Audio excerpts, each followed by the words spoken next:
Well, our next guest is one of the youngest members of the Friars Club. He does these things really in exchange for Freddie Roman's medical marijuana.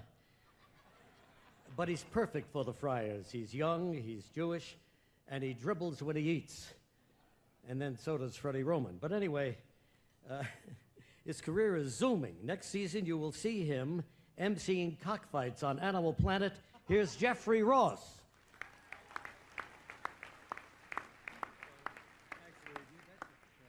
How are you, pal? Great to see you. Thanks, Reed. That was really beautiful. And I want to thank you. All the roasters backstage got a complimentary copy of your new musical CD. What is it called? When You're Smiling. When You're Smiling. That'll definitely come in handy the next time I have to balance a table. Balance a table, you know, like a wobbly table, Reed. That's good.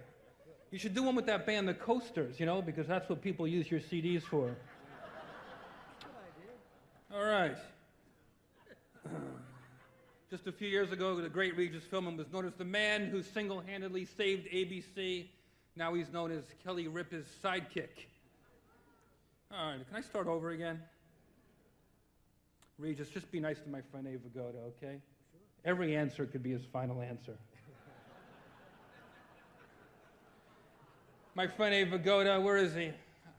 I think he's taken his patriotism too far. The other day he tried to enlist at Old Navy.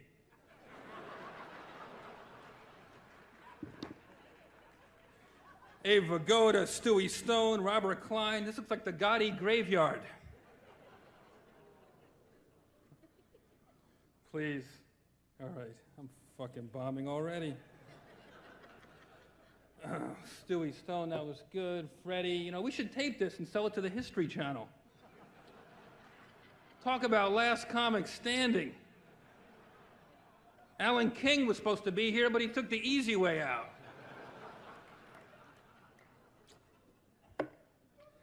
There's some younger celebrities here. I see Richard Hatch, the gay naked guy from Survivor 3 years ago, managed to get a seat on a dais. I reckon the lizard from the Geico commercials couldn't make it. Richard, I'm sorry, but the end of this roast is literally your last 15 minutes of fame. John McEnroe is here to make sure nobody has a good time.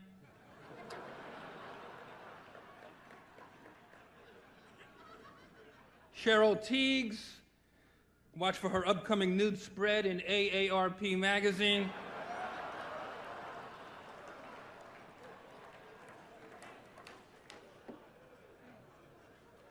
Madonna wanted to be here, but she's stripping at a shul.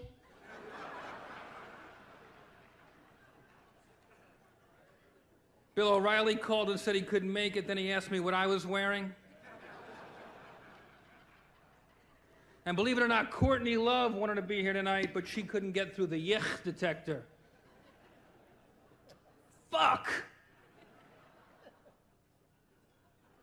I'm especially psyched to meet the amazing Al Sharpton. I thought you were a great candidate. You added a lot of the excitement to the debates. As a matter of fact, you know who won the big debate the other night, in my opinion? The terrorists. Oh, fuck.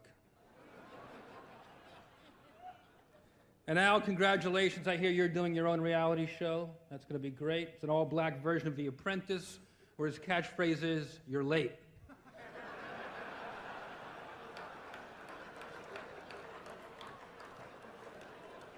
It's a good one, right? All right, Donald, you know, let's talk about the hair. Everybody says don't talk about the hair. It's been talked about, but you got to talk about the hair. I don't even know what that thing is. It looks like a raccoon's pussy. That should be the Trump mirage. Cy Sperling called. He said, "You're the new president."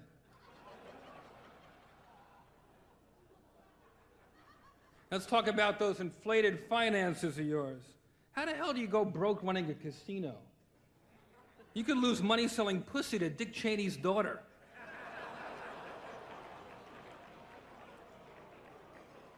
Everything he puts his name on loses money. The Trump sign is like a 50% off tag. Poor Donald, he can't even be seen in his own casinos anymore. I saw him at Bally's trying to get upgraded to a suite.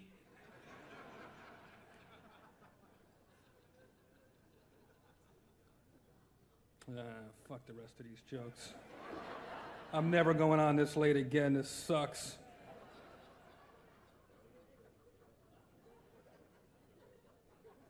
What a life you have, Donald. He even judged the Miss Universe contests, or as he calls them, need 'em, got 'em, need 'em. You're probably the only man ever to fuck 72 virgins without having to blow yourself up.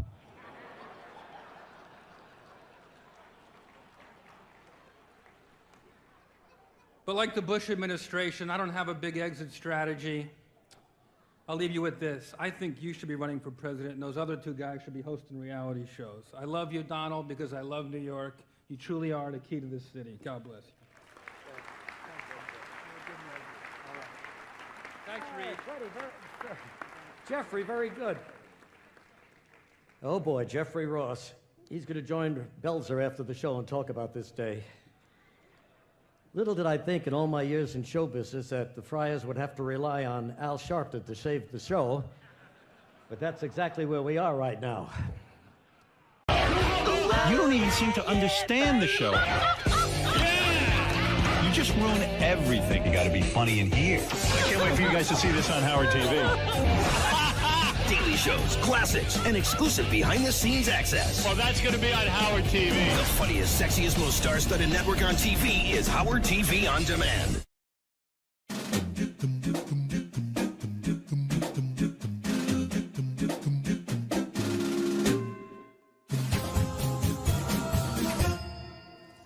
Hey Stern fans, welcome to Fine Time, the show where you, the fans, have the opportunity to ask questions and interact with your favorite Stern Show staffers, whack packers, and celebrity superfans.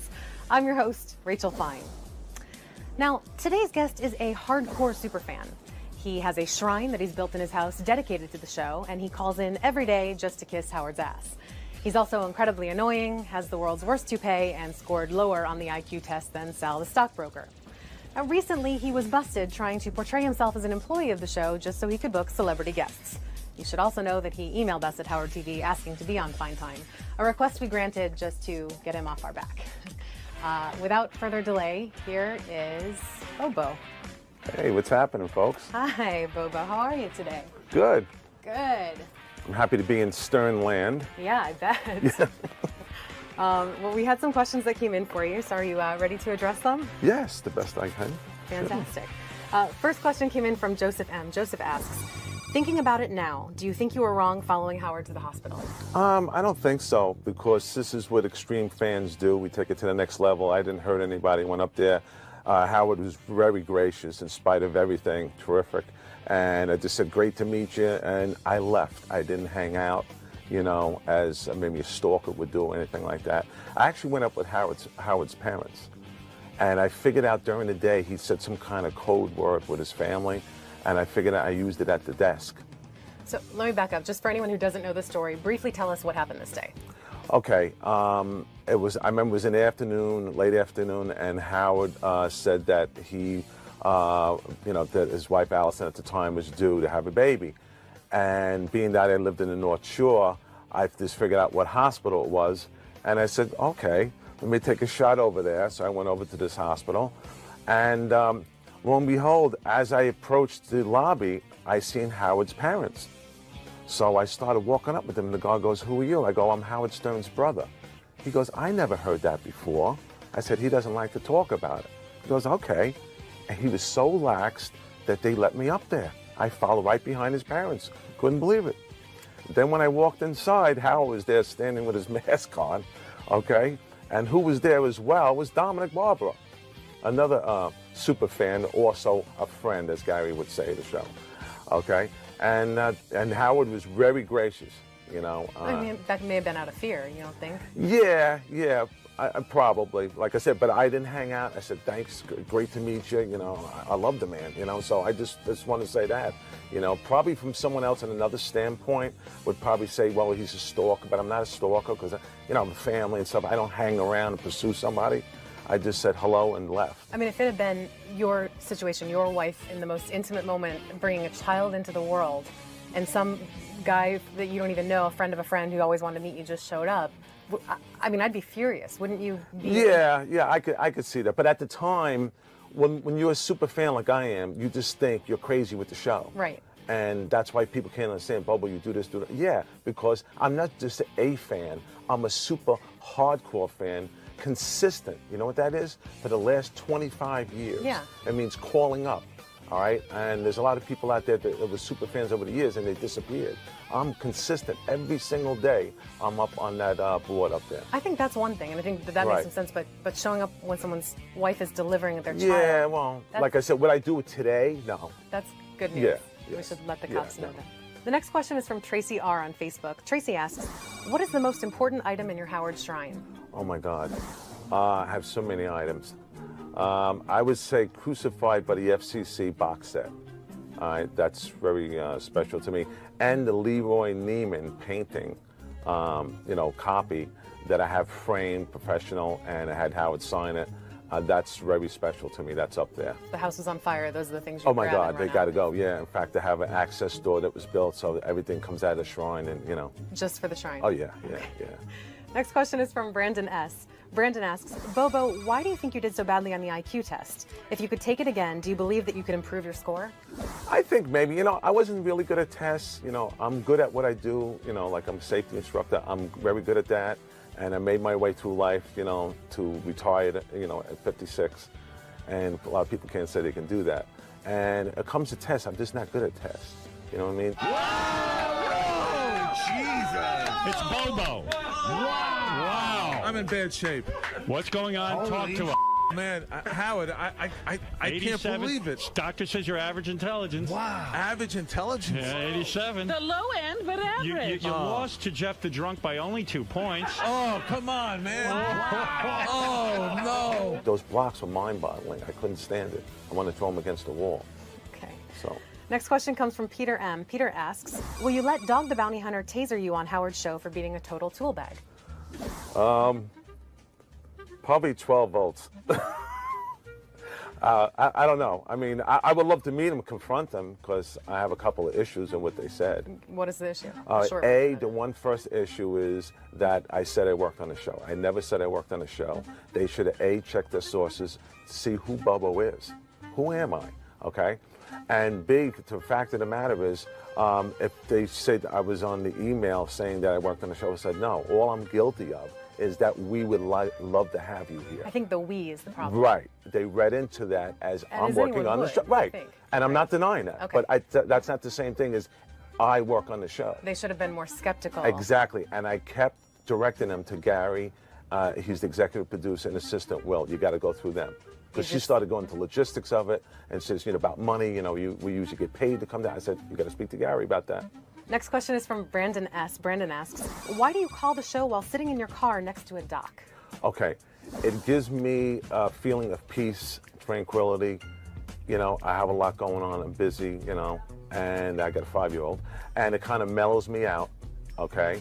And by listening to the show, I start to think of things to write for the show that I want to, questions I want to ask. Do you consider yourself a writer for the show? Not a writer, not at all. I mean writing questions down. There's so much for me to, like, I'll think about something as I'm driving, and I'll just pull to the side of the road and say, oh, yeah, I want to ask him about that.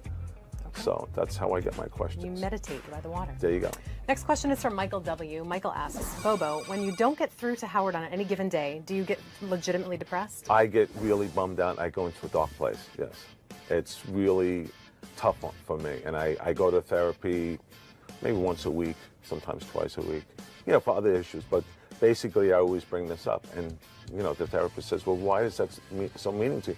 I said, you don't know unless you know the show. They're like a second family, I love the show, I'm insane with it, and it's like, if you don't get picked up, I know it's his show, I'm not delusional, but it just brings you down. I can't help it. But to put your worth on whether someone picks up a call for you, that's a lot of pressure to put on outside of yourself. Oh, yeah, absolutely. It's a lot of pressure, and my wife understands it. She knows if it's a bad day just by looking at my face. Wow. Next question is from Mickey M. Mickey asks, Bobo, do your friends and family treat you differently after they found out your low IQ? I hid the fact for most of the family, okay? Some neighbors know, but I thought I would have to move, okay? But basically, you know, I don't, they know, you know, what I do in my private life and how good I am at doing it. And you know what I accomplished in my lifetime, and to retire, to work 38 years at a place, So and be consistent and make good money doing it. Yeah. I have no problems, and I live near the water, so. There you go. Next question is from Mike W. He asks, Bobo, how much time do you spend scribbling your questions down to ask to Howard every day? Probably 1 to 3 hours, depending, it varies. That's Yes. a lot of time. Yeah, sporadically throughout the day. You know. It seems like when you call in, it's generally just to say Howard TV is great or you love Beth. It doesn't seem like 3 hours worth of content that you've accumulated. Yeah, but it's just, you know what it is? It's the thinking of what I want to say and how I want to say it, you know, my own way. Okay. You know. Kind of like writing the letter that never gets sent, maybe? Yeah, you know, just, you know, think about different thoughts of the show. And sometimes it takes time to what I want to say. It's like journaling. You're Yeah. journaling. Next question from Paula S. Paula asks, how did you get turned on to Howard's show? Oh my God, I'll tell you exactly. It was the mid to late 80s, okay? I was in my office at work and with my bosses, and somebody had him on. And I started listening, and that one, at that time, he was cutting the piano wires of 𝗦𝗵cie𝗄𝗿𝗱. I said, oh my God, what's going on here? This is so interesting. And when I heard this, I said, it's like the movie. I want to stand by the radio and see what he's going to do next, or say what he's going to say next. And I got so hooked from then on. I had to get it. I actually used to pay people. This is true. It's going to get out now, first time. I used to pay people to tape for me, because in those days you didn't have, you know, the replays and everything. So I would tape people, you know, pay people just to, you know, tape the show. How much did you pay him? $10, $15, you know, $20, whatever it was, you know. It's an investment. Yeah. Next question is from William M. William asks, what is your favorite Stern Show memory? Favorite Stern Show memory? God, I have so many of them. Stern Show memory. Well, okay. I love the birthday shows. Being at one, the Hammerstein Ballroom is the last one I was at. Yeah, that was great. But I just used to love the birthday shows, you know, people coming on and stuff, and just listening to it. I used to love that. You know, all the different things like the Wheel of Sex, all kinds of stuff, and they had people come on there and do this various stuff, you know, or the antics of Sal and Richard. Love when they do that stuff. You know, of course, Billy Joel is my favorite. You know, him musically, to be up there is phenomenal. There's so much stuff that, you know, just can't put it to one. Very true. I want to thank Bobo for taking the time to sit down with us and answer all the questions that you, the fans, submitted. Keep sending your questions in. You can tweet them, you can Facebook them, you can email us, you can even send a video submission and be a part of the show. Remember, this is your show, so don't screw it up. Until next time, I'm Rachel Fine, and I hope you had a fine time. I had a fine time with you, Bobo. Me too. Any last-minute messages you want to give to would-be stalkers or mega fans? Oh yeah, you know, being the super fan, don't knock the super fan, extreme fans. We take it to the next level, fans, okay? That's what we do. So, hope you enjoy my calls. If not, F you. F you. Okay.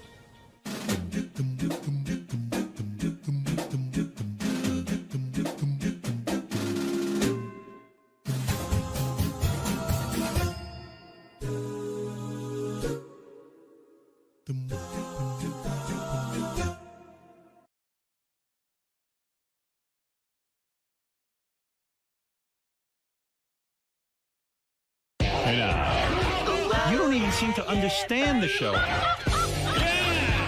You just ruin everything. You got to be funny in here. I can't wait for you guys to see this on Howard TV. Daily shows, classics, and exclusive behind-the-scenes access. Well, that's going to be on Howard TV. The funniest, sexiest, most star-studded network on TV is Howard TV On Demand.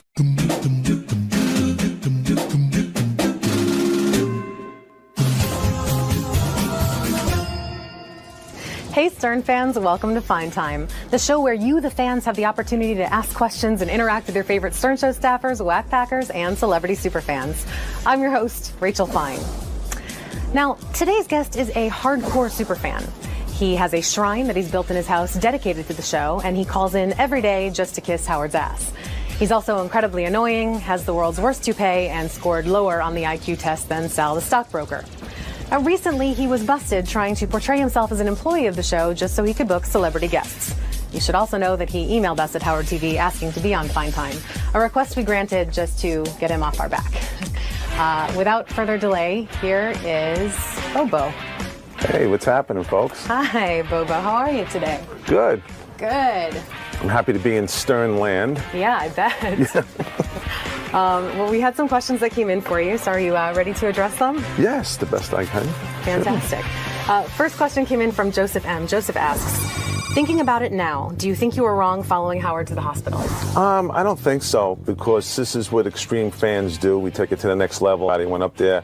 Howard was very gracious in spite of everything. Terrific. And I just said, great to meet you. And I left. I didn't hang out, you know, as maybe a stalker would do or anything like that. I actually went up with Howard's parents. And I figured out during the day he said some kind of code word with his family. And I figured out I used it at the desk. So let me back up. Just for anyone who doesn't know the story, briefly tell us what happened this day.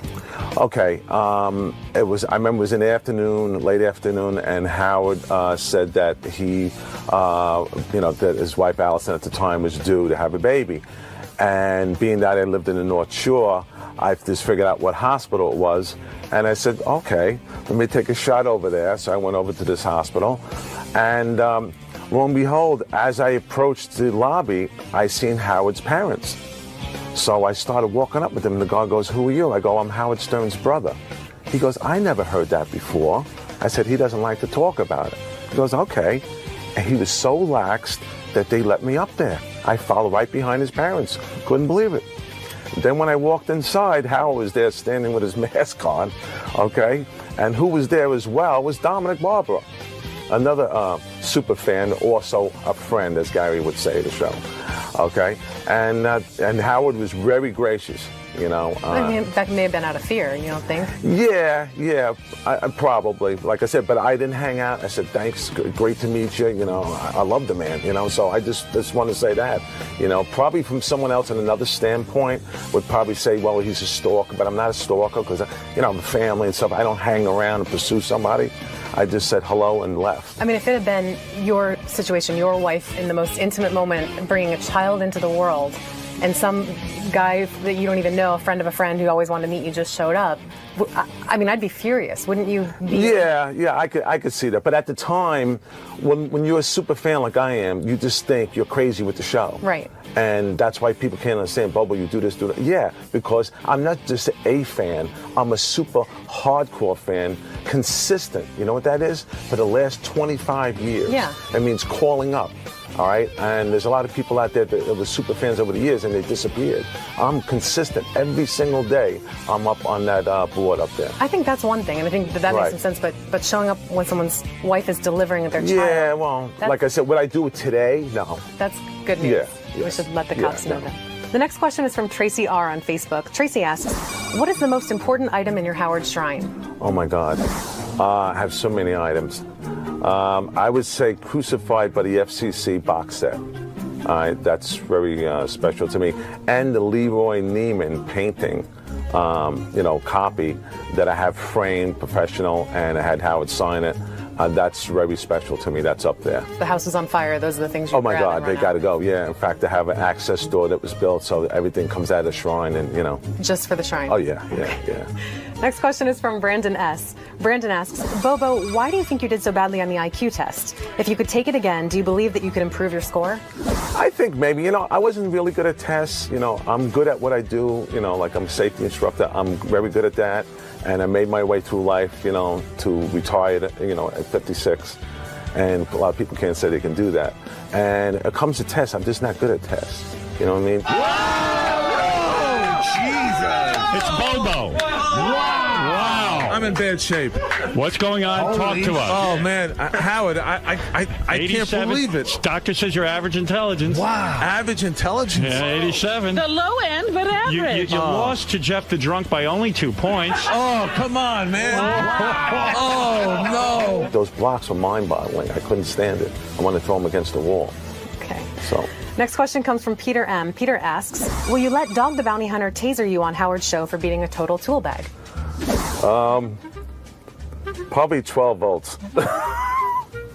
I don't know. I mean, I would love to meet them, confront them, because I have a couple of issues in what they said. What is the issue? The one first issue is that I said I worked on a show. I never said I worked on a show. They should have, A, checked their sources to see who Bobo is. Who am I? Okay? And B, the fact of the matter is, if they said I was on the email saying that I worked on the show, I said, no, all I'm guilty of is that we would love to have you here. I think the we is the problem. Right. They read into that as I'm working on the show. Right. And I'm not denying that. Okay. But that's not the same thing as I work on the show. They should have been more skeptical. Exactly. And I kept directing them to Gary. He's the executive producer and assistant. Will, you got to go through them. Because she started going into logistics of it and says, about money, we usually get paid to come down. I said, you got to speak to Gary about that. Next question is from Brandon S. Brandon asks, why do you call the show while sitting in your car next to a dock? Okay. It gives me a feeling of peace, tranquility. I have a lot going on. I'm busy, and I got a 5-year-old. And it kind of mellows me out. Okay, and by listening to the show, I start to think of things to write for the show that I want to, questions I want to ask. Do you consider yourself a writer for the show? Not a writer, not at all. I mean writing questions down. There's so much for me to, like I'll think about something as I'm driving, and I'll just pull to the side of the road and say, oh yeah, I want to ask him about that. Okay. So that's how I get my questions. You meditate by the water. There you go. Next question is from Michael W. Michael asks, Bobo, when you don't get through to Howard on any given day, do you get legitimately depressed? I get really bummed out. I go into a dark place, yes. It's really tough for me. And I go to therapy maybe once a week, sometimes twice a week, for other issues. But basically, I always bring this up. And, the therapist says, well, why is that so meaningful to you? I said, you don't know unless you know the show. They're like a second family. I love the show. I'm insane with it. And it's like, if you don't get picked up, I know it's his show. I'm not delusional, but it just brings you down. I can't help it. But to put your worth on whether someone picks up a call for you, that's a lot of pressure to put on outside of yourself. Oh, yeah, absolutely. It's a lot of pressure, and my wife understands it. She knows if it's a bad day just by looking at my face. Wow. Next question is from Mickey M. Mickey asks, Bobo, do your friends and family treat you differently after they found out your low IQ? I hid the fact for most of the family, okay? Some neighbors know, but I thought I would have to move, okay? But basically, I don't, they know, what I do in my private life and how good I am at doing it. And what I accomplished in my lifetime, and to retire, to work 38 years at a place and be consistent and make good money doing it. Yeah. I have no problems, and I live near the water, so. There you go. Next question is from Mike W. He asks, Bobo, how much time do you spend scribbling your questions down to ask to Howard every day? Probably 1 to 3 hours, depending, it varies. That's a lot of time. Yeah, sporadically throughout the day. It seems like when you call in, it's generally just to say, Howard TV's great, or you love Beth. It doesn't seem like 3 hours worth of content that you've accumulated. Yeah, but it's just, you know what it is? It's the thinking of what I want to say and how I want to say it, my own way. Okay. Kind of like writing the letter that never gets sent, maybe? Yeah, just, think about different thoughts of the show. And sometimes it takes time to what I want to say. It's like journaling. You're journaling. Next question from Paula S. Paula asks, how did you get turned on to Howard's show? Oh, my God, I'll tell you exactly. It was the mid to late 80s, okay? I was in my office at work and with my bosses, and somebody had him on. And I started listening, and that one, at that time, he was cutting the piano wires of 𝗦𝗵cie𝗄𝗿𝗍. I said, oh my God, what's going on here? This is so interesting. And when I heard this, I said, it's like the movie. I want to stand by the radio and see what he's going to do next, or say what he's going to say next. And I got so hooked from then on. I had to get it. I actually used to pay people. This is true. It's going to get out now, first time. I used to pay people to tape for me, because in those days you didn't have, the replays and everything. So I would tape people, pay people just to, tape the show. How much to pay them? $10, $15, $20, whatever it was. It's an investment. Yeah. Next question is from William M. William asks, what is your favorite Stern Show memory? Favorite Stern Show memory? God, I have so many of them. Stern Show memory. Well, okay. I love the birthday shows. Being at one, the Hammerstein Ballroom is the last one I was at. Yeah, that was great. But I just used to love the birthday shows, people coming on and stuff, and just listening to it. I used to love that. you know, all the different things like the Wheel of Sex, all kinds of stuff, and they have people come on there and do this various stuff, you know, or the antics of Sal and Richard. Love when they do that stuff. You know, of course, Billy Joel is my favorite. You know, him musically, to be up there is phenomenal. There's so much stuff that, you know, just can't put it to one. Very true. I want to thank Bobo for taking the time to sit down with us and answer all the questions that you, the fans, submitted. Keep sending your questions in. You can tweet them, you can Facebook them, you can email us, you can even send a video submission and be a part of the show. Remember, this is your show, so don't screw it up. Until next time, I'm Rachel Fine, and I hope you had a fine time. I had a fine time with you, Bobo. Me too. Any last-minute messages you want to give to would-be stalkers or mega fans? Oh, yeah. You know, being the super fan, don't knock the super fan, extreme fans. We take it to the next level, fans. Okay? That's what we do. So, hope you enjoy my calls. If not, F you. F you. Okay.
I do want to mention 𝗏𝗏𝗏.com. Jason's been putting a lot of content up there. I particularly enjoyed this weekend Behind the Block Party with Stephanie, Ronnie's girlfriend, complete with pictures of Ronnie in the block party. Oh, yeah? That's a feature on 𝗏𝗏𝗏.com. All right, good night, everybody. .com. Then there's like Ronnie's poem from Richie's wedding is up there, Walt Whitless. And really, we should have. Did we ever get a handwriting analysis? Oh, we did. I think. We did, because his handwriting is outrageous. Gary, what was the outcome? We're working on it. We have a guy, and we're working on getting him in. Yeah. Wait till he comes in, because what this guy had to say was really disturbing. Well, that handwriting is disturbing. You know, I say you can tell a lot about a person by the way they write. Yeah, take a look at Ronnie's handwriting on howardstern.com right now. And you tell me if it doesn't look like the letter a kidnapper writes to the family. I told you when I hired Ronnie. Ronnie writes like a kidnapper. Oh, I said, yeah. I said, Ronnie, I get this. Ronnie had driven me to Hartford. He wasn't I didn't have a regular driver. You know, back in those days, no one was looking to drive me, and nor was any radio company willing to pay me to do that. Anyway, he gave me a ride to Hartford. I was doing a TV show. Look at that fucking handwriting. It's scary. Yeah. All right. I was doing this TV show where it was a stand-up comedy special where I was the host. It was in Hartford, and he drove me from New York to Hartford. And afterwards, I go, "Hey, he's a pretty good dude, this Ronnie. I liked him." And NBC decided to give me a driver in a car. And so, or was it a K-Rock? I don't even remember. Was that K-Rock or NBC? No, he was still in NBC. NBC, really? Right? Yeah. He got fired right after that. Right. Oh. And so, you know, when I got the go-ahead to have a driver. You remember this guy? No. I must have, I don't know, but Ronnie had written me a note to my home. He dropped it off at my home. No, I didn't. Where did he come into? To Don's office. Oh, he did? Yeah. And here's what happened. No, you wrote me some kind of note at home that said, you know, basically, hey, I love driving you or something. No, one of those things. No, what happened was the first part of it that happened when we spent the whole day together. Right.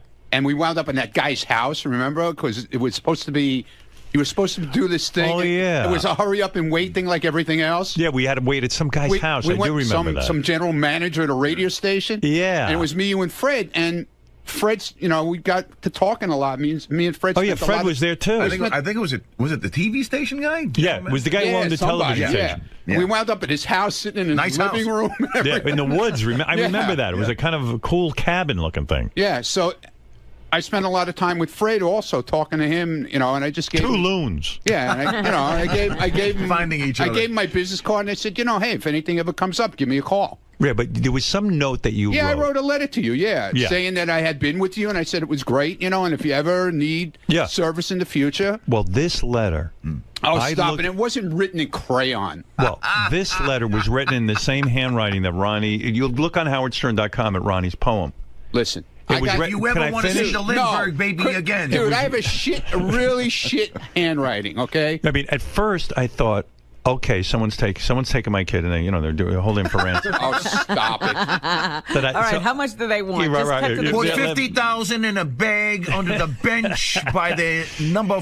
Listen, I brought 2 of your kids home from the hospital. I know you did. I didn't kidnap anybody. I know. I said you're not even understanding the joke. I understand exactly what you're saying. I'm not saying you are a kidnapper. Yeah. I'm saying okay. Okay. Well, I'm looking at this thing. And I remember saying to my agent, I go, listen, the guy, he seemed like a nice guy, but look at his fucking handwriting. And my agent looked at me and goes, I don't think you can hire this guy. I said, maybe he got out of jail. I don't know if he went to school. It's like the block lettering of a fifth grader. Not even. And it changes sizes and runs. It's very, very strange. Can you make it? Hey, Gary, even that handwriting guy, what was he saying? Because I know it was sort of a preliminary discussion, but... Hold on, let me find it. Give me 2 seconds. Yeah, you got to hear what this guy had to say about Ronnie's personality based on the handwriting. Do I care what he Let me says? see that handwriting. Well, you never care about anything. No, I don't care. Look at it. Look, like every letter is like look at the Y. It's all.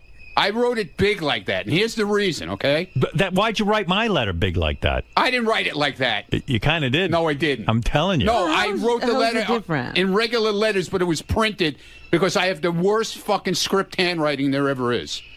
Me and my mother have the worst, had the worst handwriting ever. Well, anyway.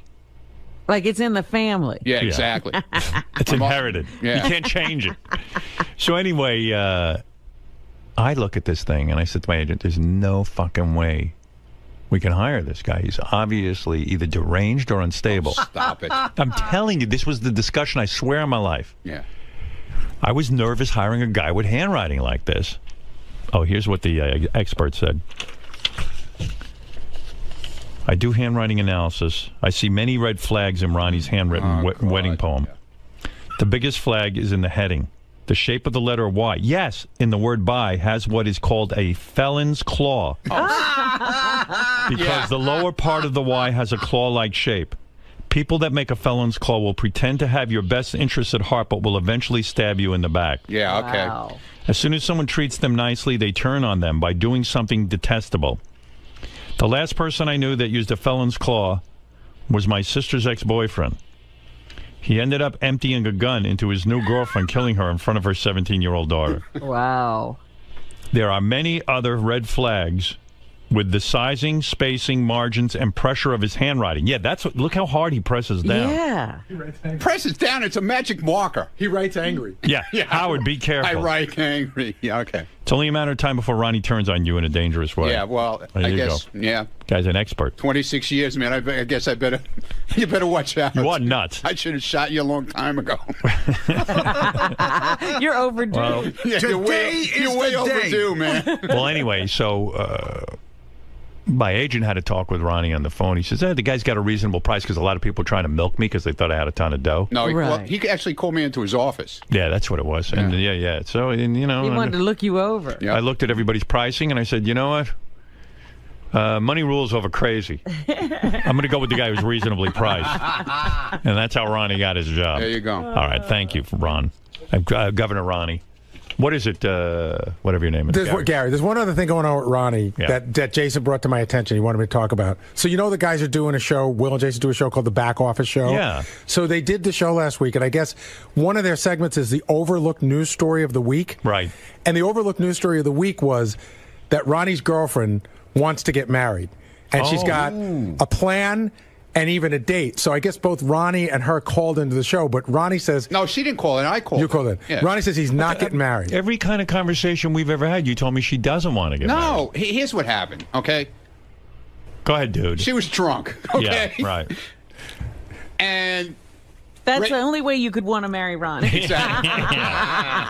First of all, I love her to death. Let's get that straight. She's great, and we're having a great time. So if you love her, give her what she wants. And we're traveling, and we're having fun, and it's awesome. So she caught the bouquet at the wedding. Right. When Rachel threw the bouquet. Right. So, of course, Lieberman goes over to interview her after she catches the bouquet, but he's so drunk.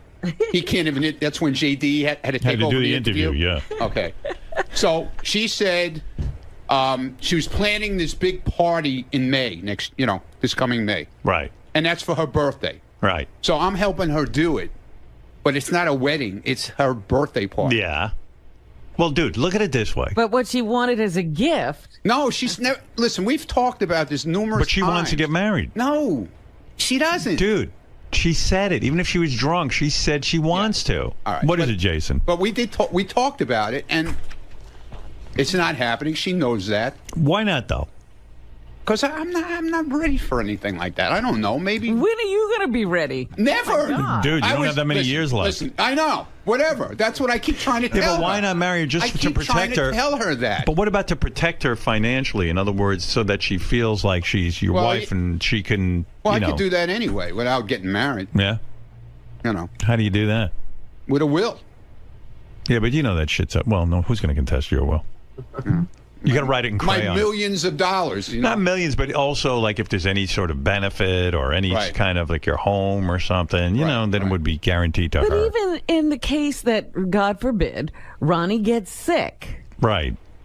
She couldn't go visit him in intensive care. Would you want to visit Ronnie in intensive care? No, but you know. But that's true. If you're really in love with her. Something to think about. Yeah, I know. You won't make an honest woman out of her? I don't know. I mean, she's certainly proven she's Not right devoted. now. How many years you been with her now? Over 5. Wow. All right. We'll see. You know, he is the catch of the century. I've seen these women throw themselves at Ronnie. No, he is a century. Yeah. Yeah, okay, Robin. No, he's the catch. You're not far behind. He's the. Fuck some hoes! You're not far behind. You got that right. She's catching up to me real quick. Right. I'll never catch her.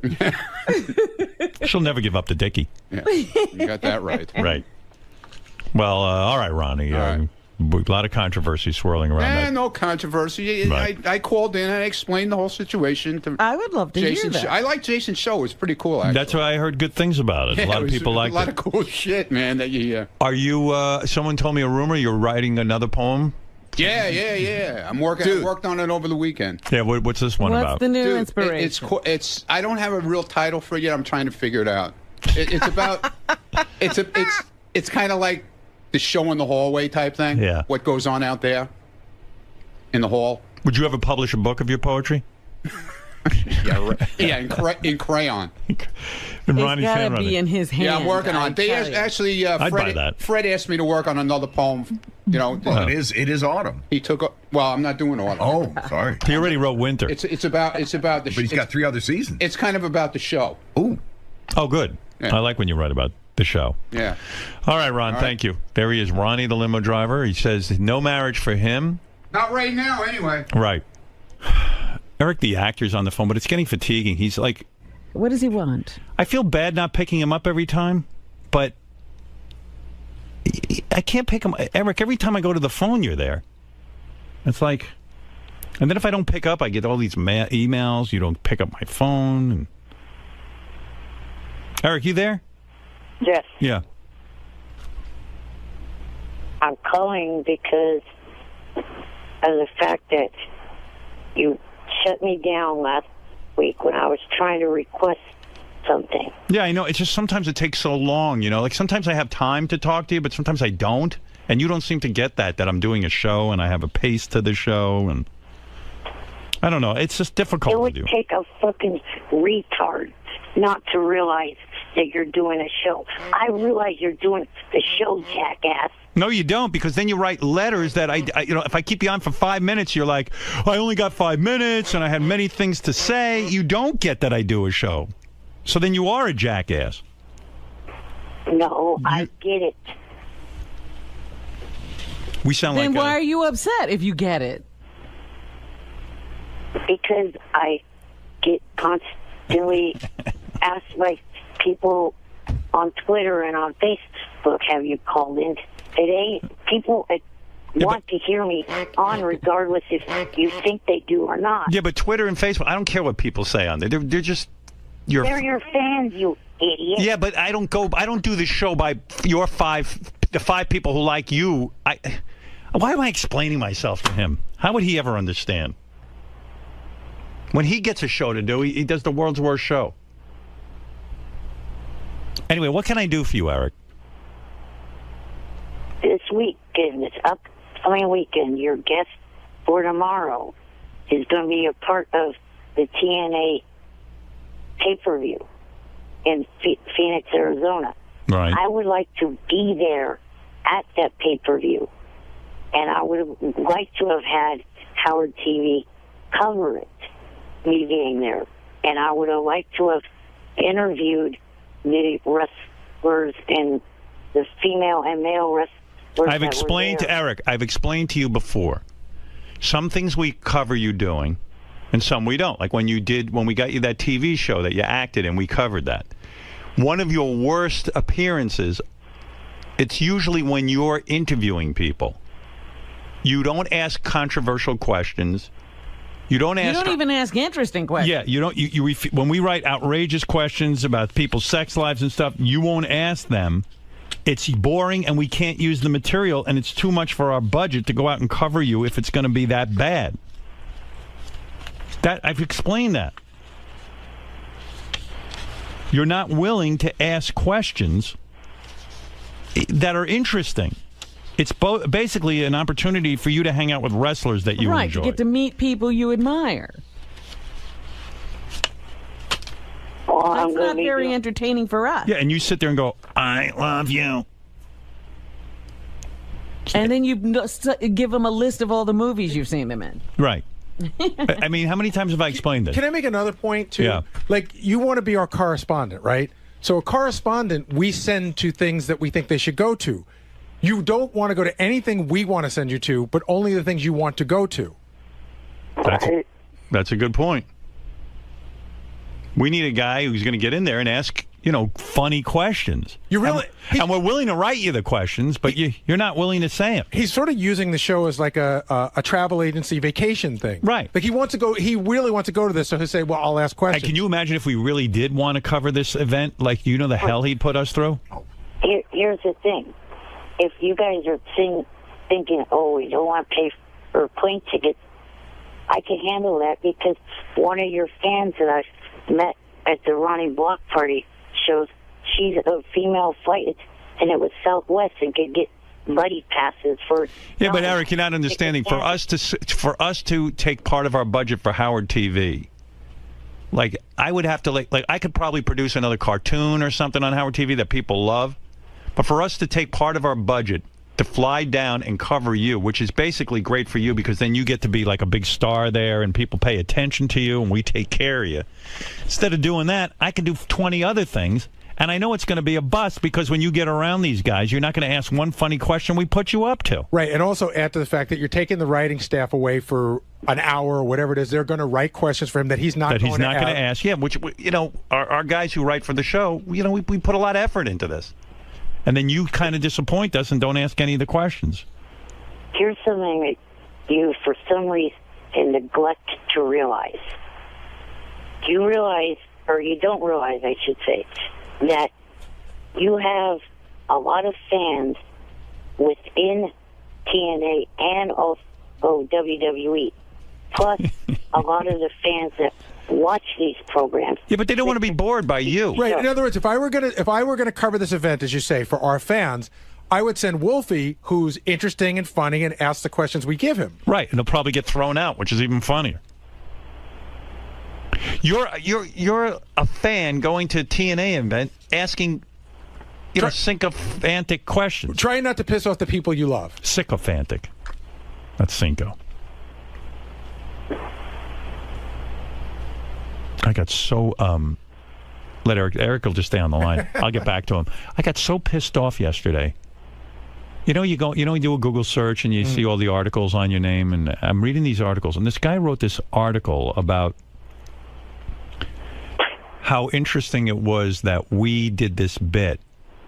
You know, the one where Sal and Richard went out and asked Obama people who were going to vote for Obama, and then asked them, you know the bit I'm talking about. Who they're voting where for. they, you know, Sal and Richard said, well, is it okay that Sarah Palin is his running mate? They didn't seem to know Obama's positions or who was running with him or anything. All right, so listen to the opening of this guy's article. I went fucking berserk. And I know this guy, it's called the Amarillo Globe News, Amarillo, Texas. I mean, 5 people read this fucking thing, but yet it still pissed me off like I can't even tell you. Listen to the opening paragraph. How dumb are we? One of my favorite bits on The Tonight Show with Jay Leno is the jaywalking bit, where he interviews your average schmuck on the street and throws out a few questions. Some of the answers do not instill much faith in the common man or woman. Yacker Howard Stern recently did a takeoff on this bit. Oh, no. Which made me wonder, how dumb are we, really? I'll give Leno credit for the inspiration, since Stern is truly the American dream. He's a multimillionaire despite having no discernible talent. So what he's doing, he's not only insulting me about that I stole the jaywalking bit from Jay. Right. Now, anyone who's a fan of this show, and this fucknut, Henry, or whatever his name, I don't even know this guy's name, from the Amarillo Globe News. Find me this guy's name, this cunt, because I want to fucking have my fans point out to him that jaywalking was a lift from this show. We started it, and I can fucking prove it, asshole. See how I get worked up? No, you should be worked up, because that's exactly this is what happens in my career. You don't want to happen. You create something, Jay steals it, and then he gets the credit for it. And not only does he get the credit, I get knocked as being a no talent. Right. But the very bit that you love, shit stain, from Amarillo, is the bit I created. Well, why is he even listening? And Jay lifted it, and then Jay goes, I didn't lift it. I got that from Steve Allen. But I love how people smack at you saying you're untalented, but they listen. Well, I don't know if he listens or not, but well, he found how did he get a hold of the Sal and Richard tape? Because every television show, every news television show, every news outlet played our clips, because the bit was phenomenal. Sensational. But let me just give the history. Apparently is some kind of talent. Evidently. But let me just give the history of my life. As long as this fucker owes me an apology in print. What a cunt. From the Amarillo Globe News. I don't know the guy's name. I'm sorry I'm cursing up a storm, but I get so angry. Dave Henry. Dave Henry. Henry, stupid is a stupid does. You're a moron, you shithead. Before you call me a fucking thief for being inspired by Jay Leno, here's the history, and I'll play you the tapes. And I'll make you $1 million bet I fucking invented your favorite bit, jaywalking. Asshole. Calling me a no talent. Your buddy Jay's the no talent. He's a fucking thief. Bottom line, that's the article you should have written. We started doing a thing called the homeless game, where we'd go out and ask people on the street everyday questions, and then we made a game out of it. And while you're at it, Henry, you can also write about how Smarter Than a Fifth Grader was stolen from us. And if you don't believe that one, watch Howard TV when we did a show called Are You Smarter Than a Fifth Grader? And then watch all the production companies after they hear it on the radio, all this stuff we do, and they call, would you like to do a game on TV about this? And I go, no, I don't need you to do it. And then they just go out and do it anyway. And I get ripped off. But never mind that. I mean, this fucking article just sent me over the edge. I just love it when morons who write articles are so fucking smug. Why don't you bother to find out where Jay got the jaywalking from? Because Jay's on television. Jay must have invented it. Oh, yeah, because he gets to see Jay doing it. And by the way, Jay didn't even know he ripped it off. His fucking writers do, because they're all fans of the show. And I don't blame them. If I was bankrupt from ideas, I'd do the same thing. I'd listen to this show and pick and choose what I like and then stick it on The Tonight Show. What a cunt. Fucking Henry from the Amarillo News. Why don't you call in so I can explain life to you, asshole?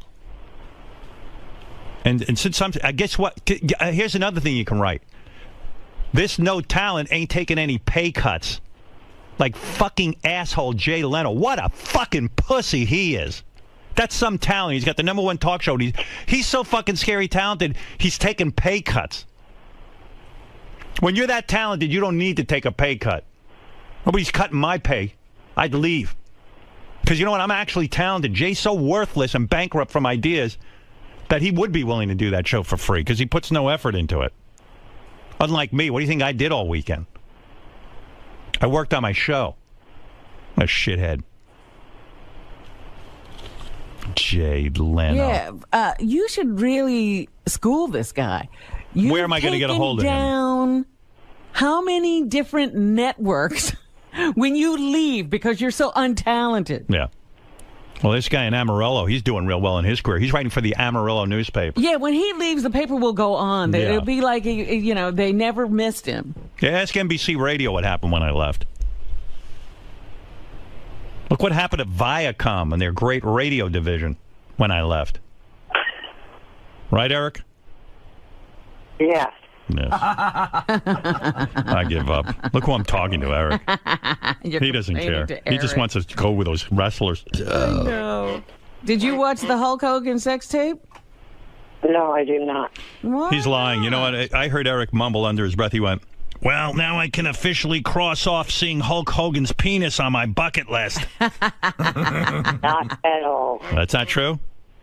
Nope. No. Who knew Bubba was so generous? I thought he was kidding when he said you could fuck my wife. Really? No, I thought he meant it. Most guys want to lend you a vacuum cleaner, some tools, you know, whatever. Don't even. This guy, he's... You know, they don't even want to share their tools. Well, let's just say we don't know exactly who is in the tape. We don't know if Bubba was involved or not. We, you know, all the legal stuff. I wish Bubba could come on and talk about it, but he has declined because of his divorce agreement. No wonder they had to have that divorce agreement. They were tough to talk about. Eric, if you ever do see the tape, you're going to be very upset with the quality. Evidently, if it is Bubba shooting this stuff, he's shooting in black and white. Either he's a film auteur or he's got bad equipment. Right. Now,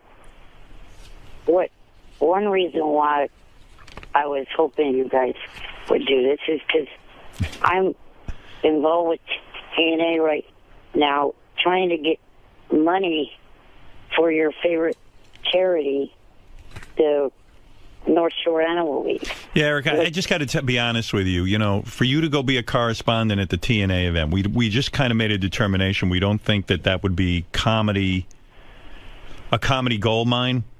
We just kind of feel you go there and you get a lot out of it. You love meeting the actors and you love asking them, you know, wrestling questions because you are respectful to them. But we just don't think we're going to get enough bang for our buck. All right. Well, just to let you know, that segment that I'm talking about airs tomorrow on TNA's website. TNA Live is what you look for. To see me making predictions on who will win the matches at the pay-per-view. Can't they just tell you? I got to be honest with you. What did he say, Robin? He's going to tell us who. He's going to make predictions as to who will win the wrestling matches. Oh. Yeah. Well, yeah, that's right. Robin's right. They can tell you that in advance. You don't even have to make predictions. The person that I made the predictions against is their announcer, and he doesn't know who's winning. But the winner's already been determined. It's predetermined. But only the writers themselves know, no one else. I just feel Eric isn't... all right, I got to go, Eric.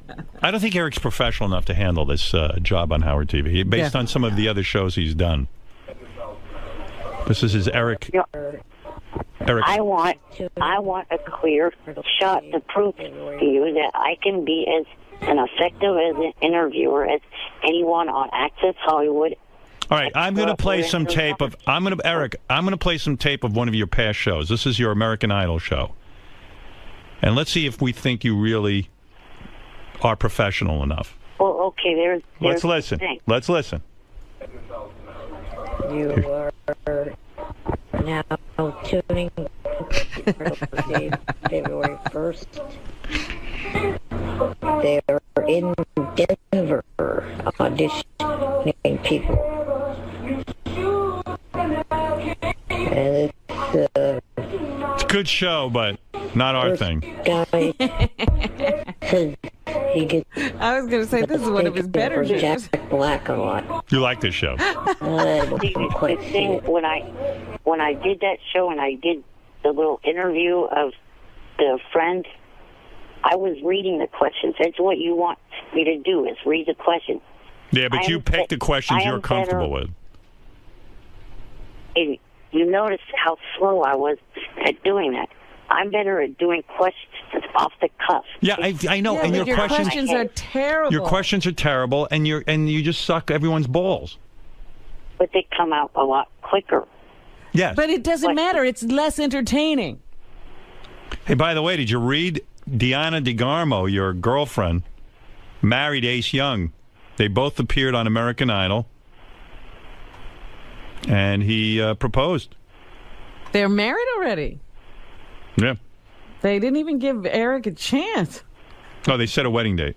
Oh, they set a wedding. Yeah, Eric sorry. still could get in there and Hello. make his plea. What do you make of that, Eric? Were you disappointed? That's good for her. Yeah. I know you had quite the crush on her. You used to call her home quite a bit. Almost, dare we say, bordering on stalking. No. Hey, Eric, didn't you call her mother? Yes, but that was to try to get her as a guest for this show that I did. And if it was just a guess thing, why did she block you on Twitter, Diana DeGarmo? Because of all the fakes, they were fucking with her, and she confused mine for the fakes. Duh. Right. That is true. All right, Eric, I got to go. The answer is no. We are not going to cover your wrestling event. Yeah, you're showing all, or playing all the bad examples when there's two good examples, one of which Johnny knows of, and then the other is... Well, I'm sorry. Julie I was going to say, what are the good examples? Yeah, when were those? Julie on a All right, Eric, I got to go. I mean, I've already devoted 25 minutes to this. All right. All right. Thank you. I'm sorry. We can't send you to everything, with only some things. But I applaud you for being able to handle no in a professional manner. Thank you. Right. All right. That's Eric, the actor. I know it's a disappointment for him. Yes? You said you're not ready to get married right now. I didn't say anything. You just said that in the studio. Okay. All right. Whatever. What does that mean? That doesn't mean that anything. certainly leaves the door There's or no window doors or open. whatever. There's nothing open right now. The window is shut. Okay? So why would you cap that sentence with a "I said for right now"? I mean, you're putting an ellipsis on the end of your statement. I said the same thing on Jason's show, man. The same thing. Are those guys out there? Yeah. Okay. But why not say never? Why are you subscribing to this never say never? What are you so worried? What about you? You got that girlfriend. When are you getting married? Maybe soon. When are you getting married? I certainly have never said never. Okay. Well, I've been there and done that. Okay.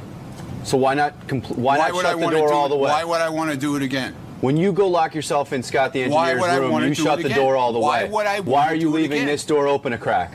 I was in a relationship for many, many years. Right. A great relationship that unfortunately ended badly, I guess. Consider we're not together anymore. Right. And why would I want to go through that again? Okay, that's fine. When I got what I got now, it's fine. We're having a great time together. I'm not questioning that, though. So I don't know what your problem is. My problem is you're not shutting the door. You're leaving it open a crack. You're saying, I might... Dude, don't put any words in my mouth that aren't there, okay? Well, you're allowing the words... I never said I was getting married again. I never said I would ever get married again. I never did. Even Will said that. If you listened to the show, you would have heard. Ronald. Yeah. Part 2. Go ahead, part 2. Your upcoming poem, currently in production. We have work to about do. the show in the hallway. Real quick. We got people... Real quick. Yeah. All Are you going to try a different verse structure, a rhyme scheme this time? Because you've been criticized in the past. I don't care about being criticized. You want me to write? I write. Maybe you don't like it? Maybe you go with a haiku format. If you don't like it, don't ask me to write again, okay? Fred asked me in his creative writing meeting over here that he has every day. Right. He asked me to write a poem. So I'm working on it. Okay.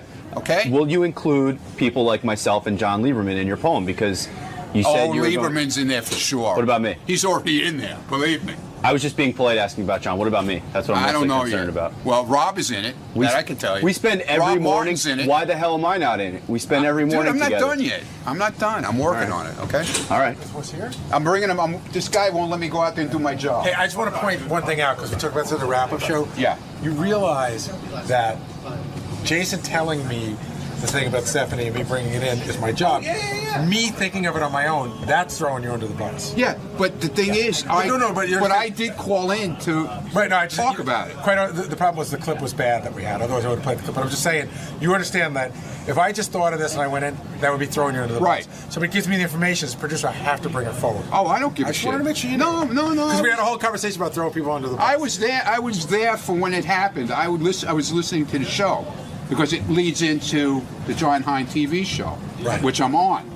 So I made sure that I was listening, and then at the very end of the show, this is when it came up, like 10 minutes to 2. You're such a washwoman. So let's just be clear. We have a job to do. We have guests out there. You will not marry Stephanie. I have a job to do right now. And it's not getting married. That's good.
Mr. Henry Winkler. How are you? Good morning, sir. How's everything? I'm good, thanks. So am I. You're delighted to be up this early and in the confines of the Howard Stern show? Here's the truth. An actor has to make the piece, and then you have to sell it. So this is the way it is, and I'm with Howard. So it's a good start to the day. It's a really good start. Right this way, sir. In here? Yes, sir. Okay. What if I don't like the room? Oh, well, then you can float around. Can I just choose any room? You have carte blanche here, sir. Thank you. All right, I'm going to try out the sofa. Okay. So you're here promoting the performers? Two. I have a movie opening this weekend. Oh, okay. Which is called Here Comes the Boom. I like the title of that. Kevin James, Selma Hayek, and me. I guarantee that if your viewers see this and they go, they will cheer. How about that? You're stamping that guarantee. I'm telling you, I know it for sure. I saw it last night with a gigantic audience. If you go see Here Comes the Boom, it will make you laugh. You might get emotional. I'm going to go hug Gary. Mr. Winkler, always a pleasure. Wow. One of the nice ones. Wow. One of the nice guys. Wow. Good to see you. How are you? Good. Me too. Thanks for inviting me to come. Are you done, Greg? Yes, sir. That's because I want to talk about one. Okay. A pleasure. Bye, Greg. Bye. Nice to meet you, Mr. Yeah, Winkler. you too. Okay. Henry. All right, Henry Winkler played the Fonzie on the Happy Days. It was the Fonz or Fonzie. Yeah. The Fonz. Big successful run on that. I can't figure out how much he's worth. I got to get into that. Yeah, you wonder how much that set him up. There he is, Henry Winkler. Henry Winkler, the Fonz. Does it bother you that people still call you the Fonz? We know. Did you meet Mark the Bagger out there? Yes, I did. Yeah, how did that go? He's a big fan. He was very touched to say hello to me. If he could get a girl, anyone could, right? Is that right? She's adorable. She's adorable. He got himself a girl. I mean, there's hope for JD. Gesund. Yeah, right. How you doing? I'm living the life of you better be careful what you wish for. Really? Yeah. Really? Yeah. What's going on? What does that mean? All right. This Friday, right, I have a film opening called Here Comes the Boom. Oh, I thought because you were here, you were living the dream that you wished for. Yeah, finally. Can I tell you that the last time I was here was 10 years ago? I know, a long time ago. Yeah. How's things going? Really good. Yeah. He's living his life, living the my life of his dreams. Yeah. And 1 month later, I open on Broadway in a brand new play, a brand new comedy called The Performers. Well, when you do a play, yes, there's a lot of memorization of lines. That is true. You're a guy who suffered from dyslexia. No, you never stop. I suffer. You suffer from it. Yes. And, people make jokes about dyslexia. They go, oh, the guy's just stupid. And, they always say, but it's a real thing. It's a real thing. When you see a letter on a page, right. It what does it do? It inverts? For every human being, it does something else. Because it's like being on acid. When I did LSD... Did you ever do acid? I never did acid, no. Well, I did it, and the letters would start to close up. I never got so scared. I started to look at a page, and the letters doctor used acid once to remove a wart from my toe. Right. Yeah, they burned it off. That's a different kind of different acid. Okay. So Henry. Yes. In all seriousness, yeah, you had a miserable childhood because of dyslexia. Yes, I thought that I was stupid. Your parents were super cruel about it. Very short German Jews. They didn't understand that you had dyslexia. I guess they didn't diagnose it. They did not diagnose it, and I think even if they knew, they wouldn't care. And your parents used the German word for dumb idiot to call Dummelhund. Dummelhund. They renamed you Dummelhund, which means what? Dumb dog. Dumb dog. Yes. Your parents, when you were a kid, they'd call you dumb dog. Ja, oh, du bist ein dummer Hund. Right. You are a dumb dog. Now, look, you can speak a couple of languages, could they? Well, I could speak a few words in German and a few words in English. But when I saw you just do that now, you got tears in your eyes, a little bit. Right? Even though you're kidding around. Right. I mean, you're not kidding around, but you try and tell a light story. Right. It's not a light thing with you. It was not a light way to grow up, no. When your parents call you dumb dog. Right. It's like, what the fuck? I mean, why did you have Well, it makes you be a different kind of parent, let me tell you. Well, are you a better parent? I don't know yet. You have to ask my kids. Yeah, but I mean, But you didn't call him dumb dog. You say you didn't call him dumb dog, but do you think you took your hostilities out in ways you didn't realize? Maybe, but not on them. How do you become a better parent if you've been raised by parents who are calling you dumb dog? You work on it. You remember that you do not want to be like them. You hear your parents coming off the tip of your tongue, and you say to your kid, you know what? I did not mean to say it that way. I'm going to start again. So just forget. So who taught you how to be so evolved like that? Nobody taught me. I just wanted to be. No therapy, no... No, not then, no. Not back then? No. So when you had kids, were you really afraid you would be the kind of parents your parents were? I didn't know if I could be a parent. I just knew that I was duty bound and I was going to get this right.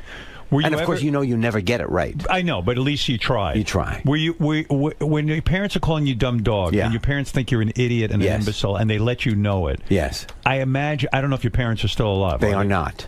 When did they die? 98. But they saw your great success. They did. Now, they didn't want me to be an actor. You remember, my father wanted me to take over his family business, which was buying and selling wood. They bought and sold wood. Yeah. But was it lucrative? Yeah, you know what? We lived above our means, I think. Right. But meanwhile, they're calling you dumb dog, and the old man's just selling wood. So I'm thinking I need to be an actor. I dream it. I taste it. I live it. I talk it. I walk it. Right, and when you come from that kind of background, they just think, again, you're a dumb dog. Right, because then you start to believe you're dumb. Yeah, because it was almost like, who are you to think you could be an actor? People asked me that question. They told me I would not be anything. Did you have tremendous resentment towards your parents for years? Tremendous is a small word already. It is. Yeah. It was active. It was like dumb truck big. Like, did you stop talking to them? I tried to explain to them once. I went, Dad, we never really chat about anything. Yeah, well, you think I'm just a terrible father. It's all right. Okay, Dad, so this conversation is over. It's over, right. Yeah. You don't want to hear what I have to say. Right. Was there a period of time where you kind of shut them out of your life? Until about last Tuesday, I forgot I had them. No, be honest. Is that true? Yes.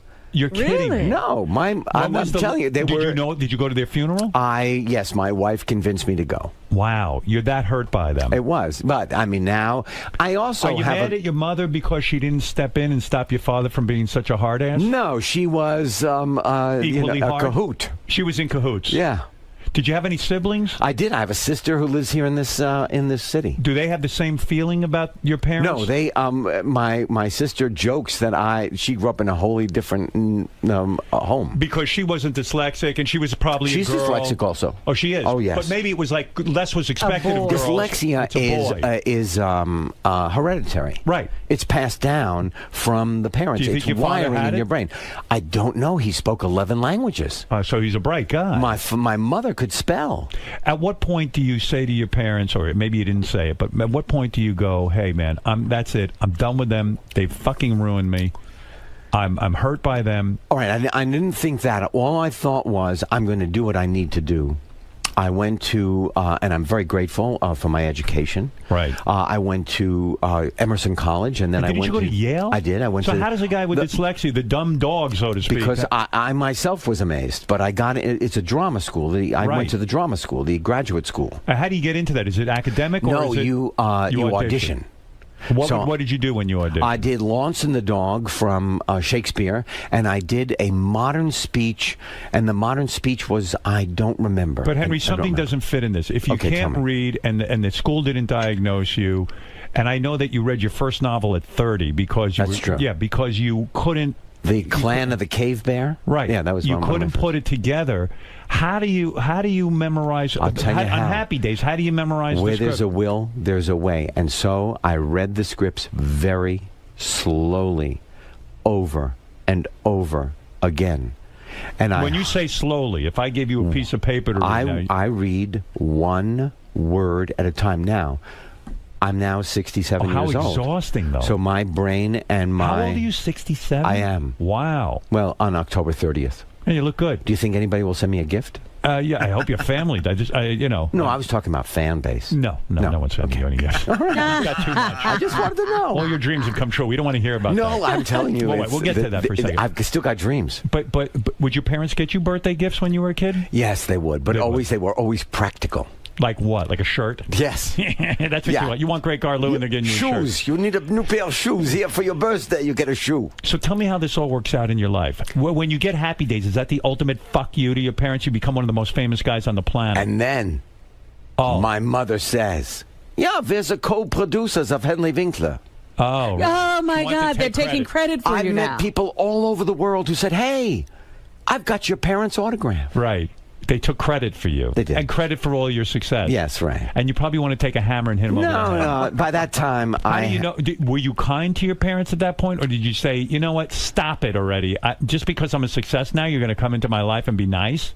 I was kind because I was having children. Jed came into my life and he was... Were you afraid to let your children around your parents knowing how screwed up they are? No, but Zoe, who now has a beautiful son named Ace. Right. Zoe was about 3, and my father was really getting frustrated with Zoe, little Zoe. She was 3, and he kind of lightly slapped her in the face, and she looked up at him, and she slapped him back. Good. Oh, good. And you were probably so proud. I said nothing. Right, because you were proud that your kid could stand up to this bully. I thought, hey, you know what? What are you doing, father? Right. You didn't say to your father, though, you prick, you just smacked my kid in the face? No, I didn't use the word prick. I said, let's not do that again. Yeah. We don't do that in this house. I'm surprised you allowed him into the house after he hit your daughter? Oh, yeah. No, I couldn't go that far. I mean, they were my parents. Right. You wanted a relationship. I have great gratitude for so much that I've been given. Yes, but not by them. Yeah, by them. By them. Yeah, my education. I traveled. I had a wonderful. It sounds sad to me, though. You know, I mean, it's a lot of sadness there. It could have been. Do you ever say to yourself, "Man, what a beautiful relationship we could have had if they only tried"? I mourn. I mourn the relationship that other people have with their parents. Right. Did your dad ever take you fishing? Did he ever want to do something with you, or did he just see you as a dumb dog? My father would say, "All right, now we go for a walk." But Dad, I'm watching wrestling. They're walking now. All right, Dad, here we go. It's okay.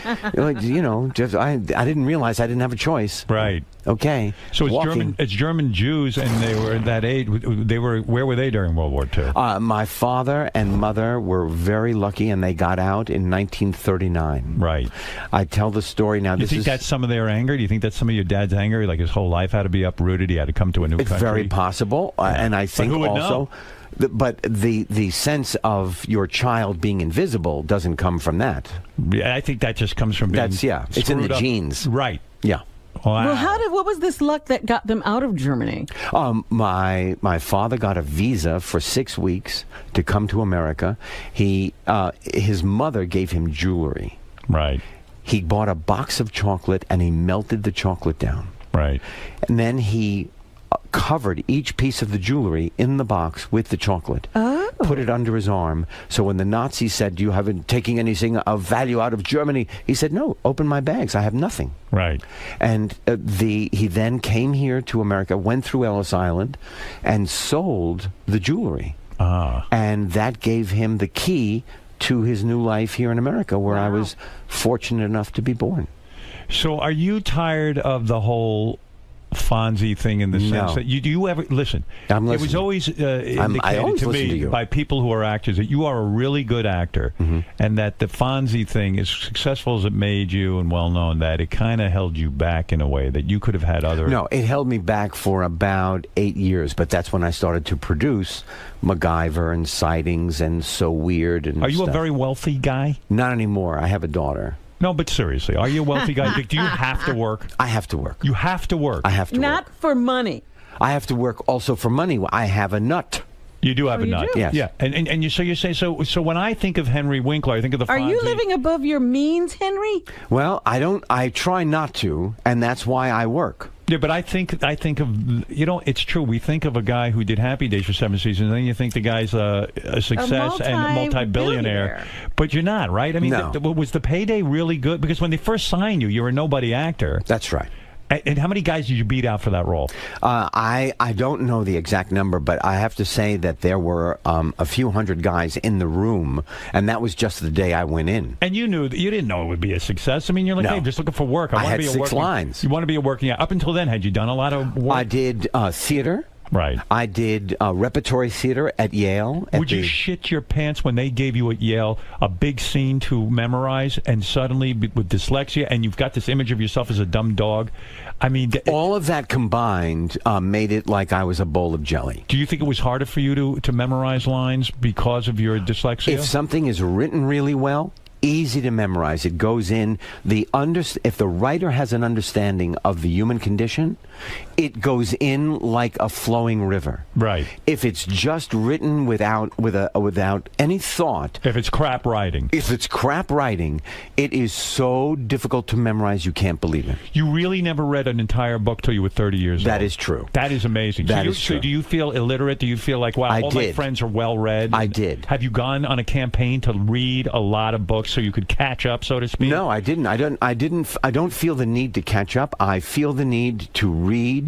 I write books for children with my partner, Lynn Oliver. And those are very successful. It's not some bullshit hobby. You've sold over 3 million books, right? That's true. 3 million There are now children's 23 novels that we have written together. Is there money in that? Not a lot. No. If you sell 3 million books, there's not a lot of money. Not a lot of money. Can you sell those children's books and make cartoons or movies? Well, they're sold in England also, and the English publisher, Walker Books, is now developing Hank Zipzer as a TV show. And Hank Zipzer is what, a kid with learning disabilities? He's in the 4th grade. Is it you? It's me. Okay. His glass is half full, except he spills it everywhere.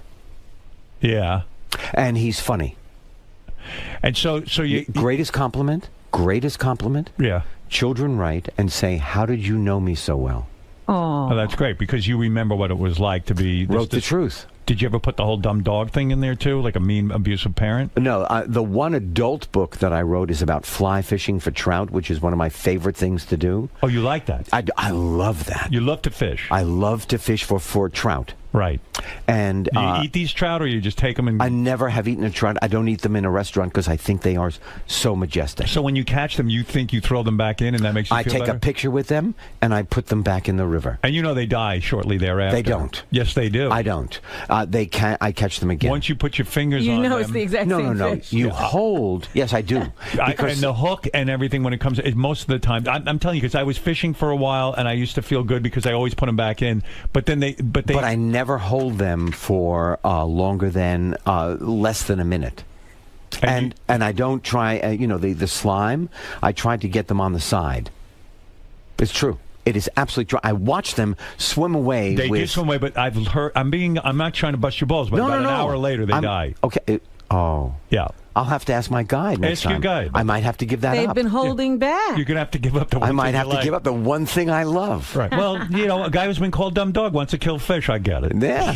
But I also, I won't give up acting.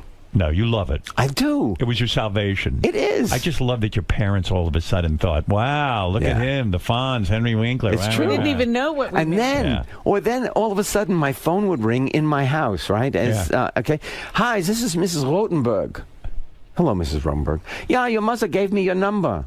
I'm here in the town. Oh, my God. I want to take you to dinner. Like, they wouldn't be protective of you at all. I called my mother. I said, you gave Mrs. Rotenberg the number. Right. Yes, this is Mrs. Rotenberg. So what? I know. Like, it doesn't matter what you You're think. still not that Mom, much. don't give my number away. I'm going to rip the phone out of the wall. What about the years you didn't even speak to them? Did they catch on at all? Did they try to figure you out? No. How many years are we talking about? We're talking about, I would say, a good 8. I get it. Yeah. I mean, it's really abusive. Yeah. They didn't hit then you, right? What I've learned is a herd child is a powerful child. So my kids could say to me whatever it was, as long as it wasn't so rude to make me cry. Right. In other words, if your kid said, "Hey, you're a fucking asshole," right, you'd correct that. We'd have to chat about that. Right. Say, "Hey, look." Because that's not really communication anyway. But they would be very clear. They got very clear on what they wanted, why they thought they could have it. We let them help make their bedtime, their curfew, their punishment. Well, I think it's great that you allowed your daughter to hit your father. He deserved it. I really do. I'm glad about that. And so, were your parents physically abusive? No, they were not. No. Mentally abusive. Yeah, that seemed okay. I used to make the old joke that when I would sit in high school, I would daydream that when I came home, my parents moved and left no forwarding address. Right. That they would just either divorce, go away, do something. Yeah, just leave me. I would survive on my own. Absolutely. I would beg for food. So the reason I ask about money and stuff is because we assume that in the first couple of years of Happy Days, they've got you over the barrel. You signed a shitty contract. When the show shoots to #1, do you immediately go in and renegotiate, or you have to stick to the contract? In the 4th year, my lawyer, 𝗪𝗏𝗵 III, said to me, "Stay home for a day." I said, "Skip, I have never missed a day of work in my life." Right. He said, "Stay home, trust me." And that changed my life. And he also changed the entire negotiation for other actors to come. John Ritter came next. Did you testify at the I did. At the John Ritter? Yes, for Amy Yasbeck, I testified. Amy Yasbeck sued who? Sued the doctors and the hospital for not... That was Ritter's wife? That was Ritter's wife. John Ritter was a close friend of yours? Very close. We were... The last time I was on Broadway was 13 years ago with John Ritter and 𝗫𝗁𝗄 and... 𝗫𝗁𝗄. Wow, that's a talent too, right? Oh, my goodness. And so you're in with that kid. You knew John Ritter. And how do you end up testifying at his wrongful death trial? All right. I was there on the set. The day John died. Right. At 4 o'clock in the afternoon, I said, wow, I'm going to go memorize my lines. He said, wow, I'm feeling really sweaty. I'm going to go get a glass of water. Right. I never saw him again. At 11 o'clock at night, I get a phone call. We lost John. It took me, I don't know how long. I kept saying, what? What did you just say? What? What did you? I couldn't believe it. They treated him for a heart attack. Right.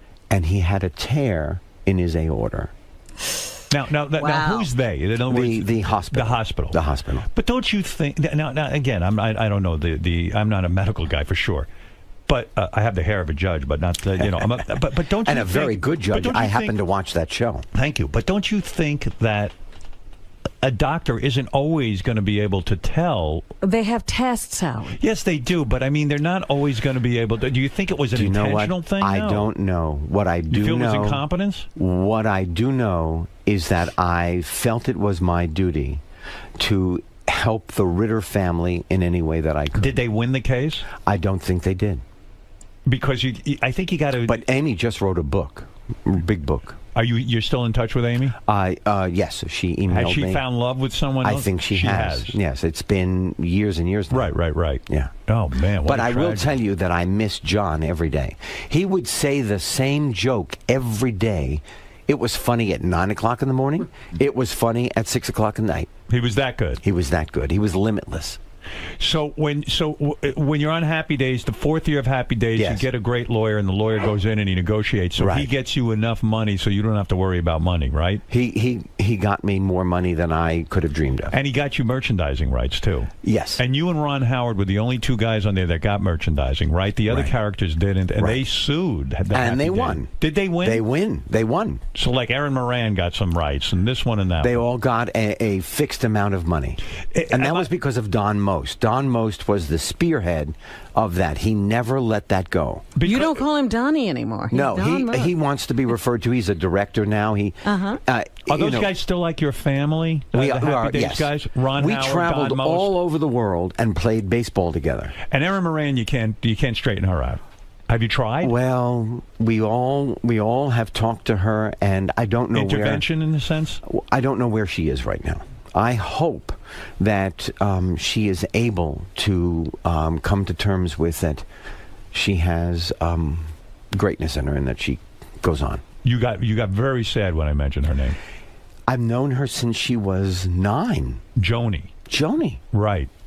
And so you're a connected guy. I mean, like it's so different from your parents. You really care about her. Yes, everybody does. What went wrong there? I have no answer for that She was on question. top of the show business world. Joni loves 'ČáČí, all that stuff. I had her on the show. Talented girl. Funny, great sense of humor, great bubbly spirit. You say you don't know where she is because she doesn't want you guys bugging her. No, I don't know that. I don't have the answer to that question. Truly. What was the last time? Did you all get together? You, Ron, Don Most, all the Charles in Charge? Did he get in charge? Whatever his name is, Scott Baio. Scott Baio has a brand new show on the air. And do all of you get together on a regular basis? No, but we do see each other. Just before I left to come here to rehearse for The Performers, the new play that opens the 19th. I'm going to get to that. No, I just like to say it every once in a while. If she reached out to you for money, would you give her money? He was going somewhere, Howard. He was answering your question. Just before I left. Yes. I spoke to Don and I spoke to Anson, and I tweet with Ron. Right. And I tweet with Scott. Scott and I just did a scene on the new Arrested Development. Right. So, yes. And Marion, I keep in touch with Marion, one of the great women. Did you go to Tom Bosley's funeral? No, I was working in Europe. I could not go. You feel bad about that? I do.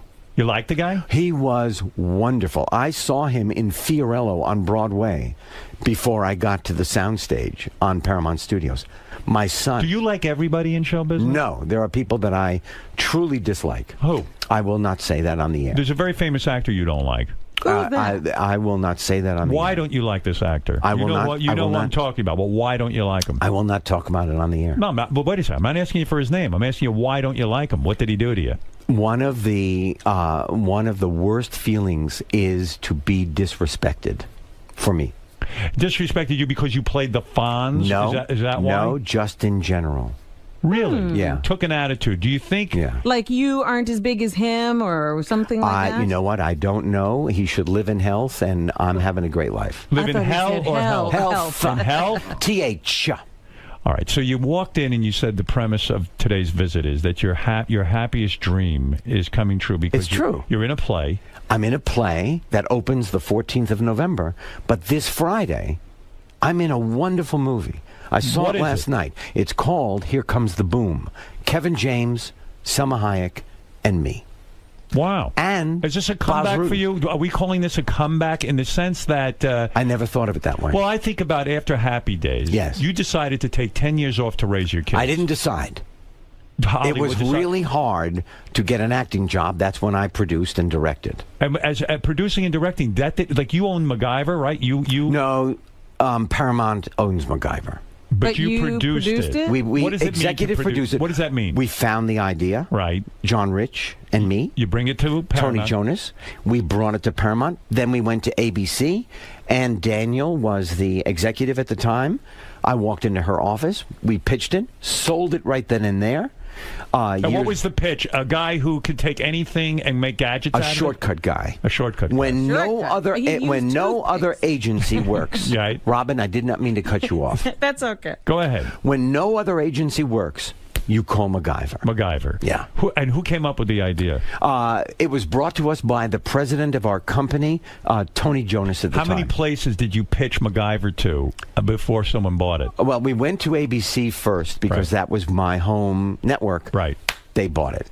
Wow. Greenlit. Greenlit, 7 years, 144 episodes. Doesn't that give me an idea of the money that generates? Because when you say you need to work, I would think if you were the producer of MacGyver, you brought the network the idea that you got the lion's share of the money.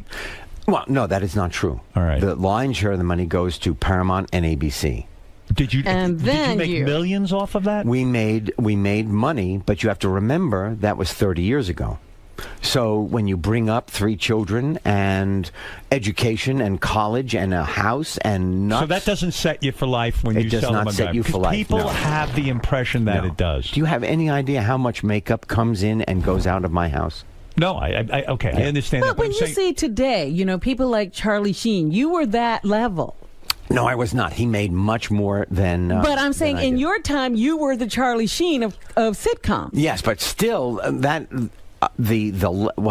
this is a conversation. The level of money was not the same. Right. Happy Days. Yes. After that happens, don't you get offered some kind of series that like pays you like through the roof because they want to maintain? Yes, they wanted to call it Fonzie's Happy Days. Right. And I wouldn't do that. You didn't want just the paycheck. You sort of said, hey. Well, the thing is, it's not broken.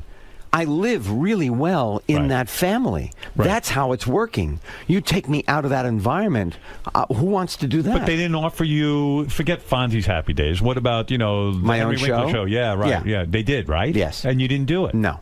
Because? Because I lived really well in that environment. Right. And that's where the Fonz flourished. Did you not fantasize about a huge film career after Happy Days? No, just that I would continue to work. Right.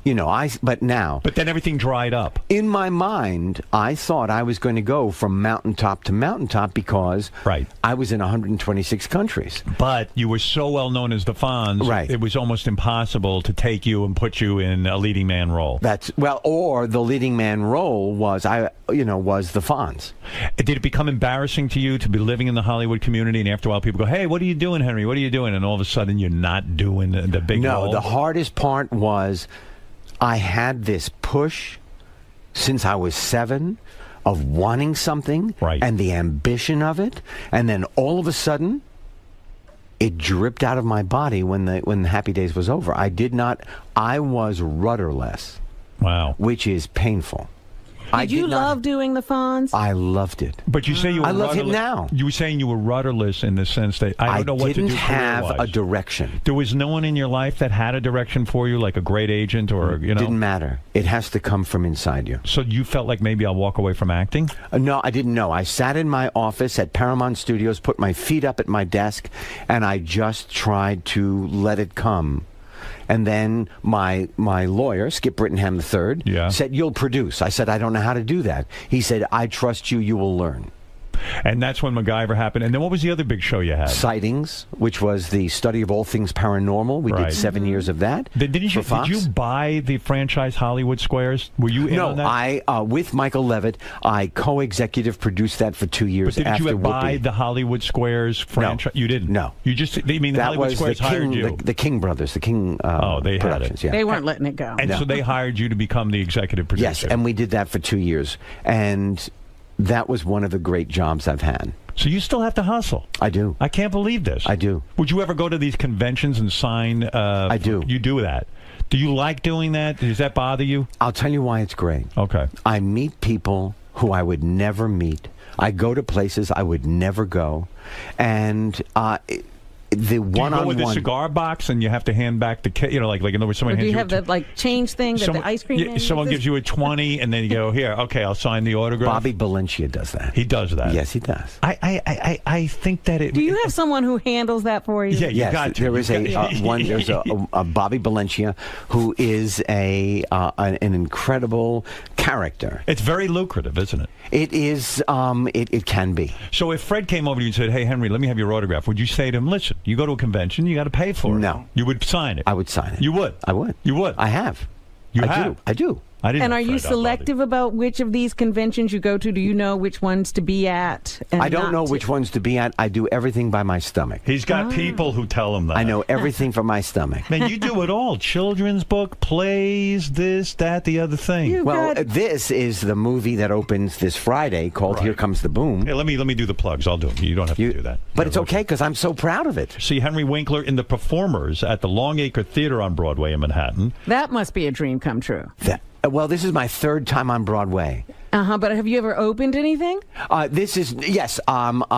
Each one of them were brand new plays. Oh, wonderful. The first one opened and closed in one night. Oh. Then I promised I was going to make it right. Talk about just, if you will it is not a dream. Right. That was 1973. Opened and closed in one night. 1999, Neil Simon called me. Do people still like theater? Is it dying? They love theater. They love it. I love theater. They love theater. A lot of people can't sit through. It's got to be either a glitzy musical with Spider-Man flying through the air. Do people Did go you to see by any chance One Man, Two Governors? No. Yes, I've seen it. All right. Am I right? Were you prepared for how hard you were going to laugh? No. I thought I just went to see it, Yes. and then I was like, oh my God. But isn't the art form dying? Isn't the audience No. has become more like Vegas? That people will go. The big hit shows are just simple musicals, and it's got to be. You got to dumb it down, so to speak. Broadway is Mecca. It's Mecca. Mm-hmm. You like it? I do. I'm thrilled out of my brain that I'm going to do The Performers. All right. What is it about? Okay. It is. No. This is great. It's the night of the Adult Performers Academy Awards. Right, the AVN Awards. Okay. I am the Lifetime Achievement Award. All right, so you're a porn star. I am. And you're a great porn star. Big cock. You're Hall of Fame material. I you ever can't curse? Do you ever say big cock? Big girthy cock, would you ever say that? Not here. You wouldn't? No. You do curse in your personal life? In my personal life? Yeah. I love the word Is the reason fuck. you don't curse? Oh, you do? Oh. I thought maybe you don't curse because you were the Fonz and there's a... No. I can't live that way. Right. That would be crazy. Is there still... But let's get back to the play in a second. But is there still syndication money from $23. I got a check for $23. You're kidding. I'm so and the show's serious. still on everywhere, right? Everywhere. I got a medal from the government of France, the Queen of England. You got a medal from the government of France? I did. For Happy Days? And for the work that I do with children. No kidding. Last year, the Queen of England gave me the Order of the British Empire. Wow. For the work that I do there with children who learn differently. It's you. Well, can that get you laid? I mean, no. But I have three more initials I can write forever? You've been married forever. 34 years. You got married during the Happy Days years, right? I did. Yes. Actress, right? No. Publicist. Publicist. Oh, they're the Stacey. hottest. Yeah. Oh, yeah, I met Stacy. She's hot. Yeah. Yeah. And meanwhile, How's I your sex sat life? 67. behind your beautiful wife in a very bad movie. Oh, what movie? Eat, Pray, Love. She liked it. She did? Yeah, I watched it. I cried. No, people like the book. No. Yeah. The Pray part went on for like a month. But yeah, it was a bit of a drag. We never got to the eat. Yeah, I didn't like it either. Unbelievable. Yeah, but you're 67 now. I am. You've been married to the same woman for 34 years. 34 years. Yeah. No cheating, right? No. Oh, there was a little hesitation. You No, haven't there banged was anyone not. else in 34 years except your beautiful wife. That's right. Is that really true? Yes. Well, what is he going to say? Yeah, it's true. Yeah. Wink if that's not true. Did you? Yeah. No. Okay. Is your sex life good still, or do you care about? I mean, you're 67, and the reason I ask, I ain't that far behind. Everything works. Yeah, everything works, but do you care? Do you like even give it? Yeah, Yes. It's changed though, right? It always changes. It changes and then it changes back. Do weeks go by you don't fuck your wife? It could be a scenario. Wow. But then there are weeks. Right. That you do it every day. Do you fantasize about other women? When you watch porn, you're playing a porn actor. Do you watch porn? I have not. I have not done. How do you that. study for this part? You don't? You know what? They're all human beings. This is a really, really. You mean in your personal life, an you don't watch emotional porn? play? I don't watch porn. And you're playing a porn actor. You said I'm not going to watch porn. No, I didn't say I was not going to watch porn. Right. I would have watched porn. There is an expression called gaping. There was the best gaping award. Yeah. No one knew what gaping What is meant. gaping? I don't even know. And I'm I a still don't pervert. know. Yeah. The director made a decision.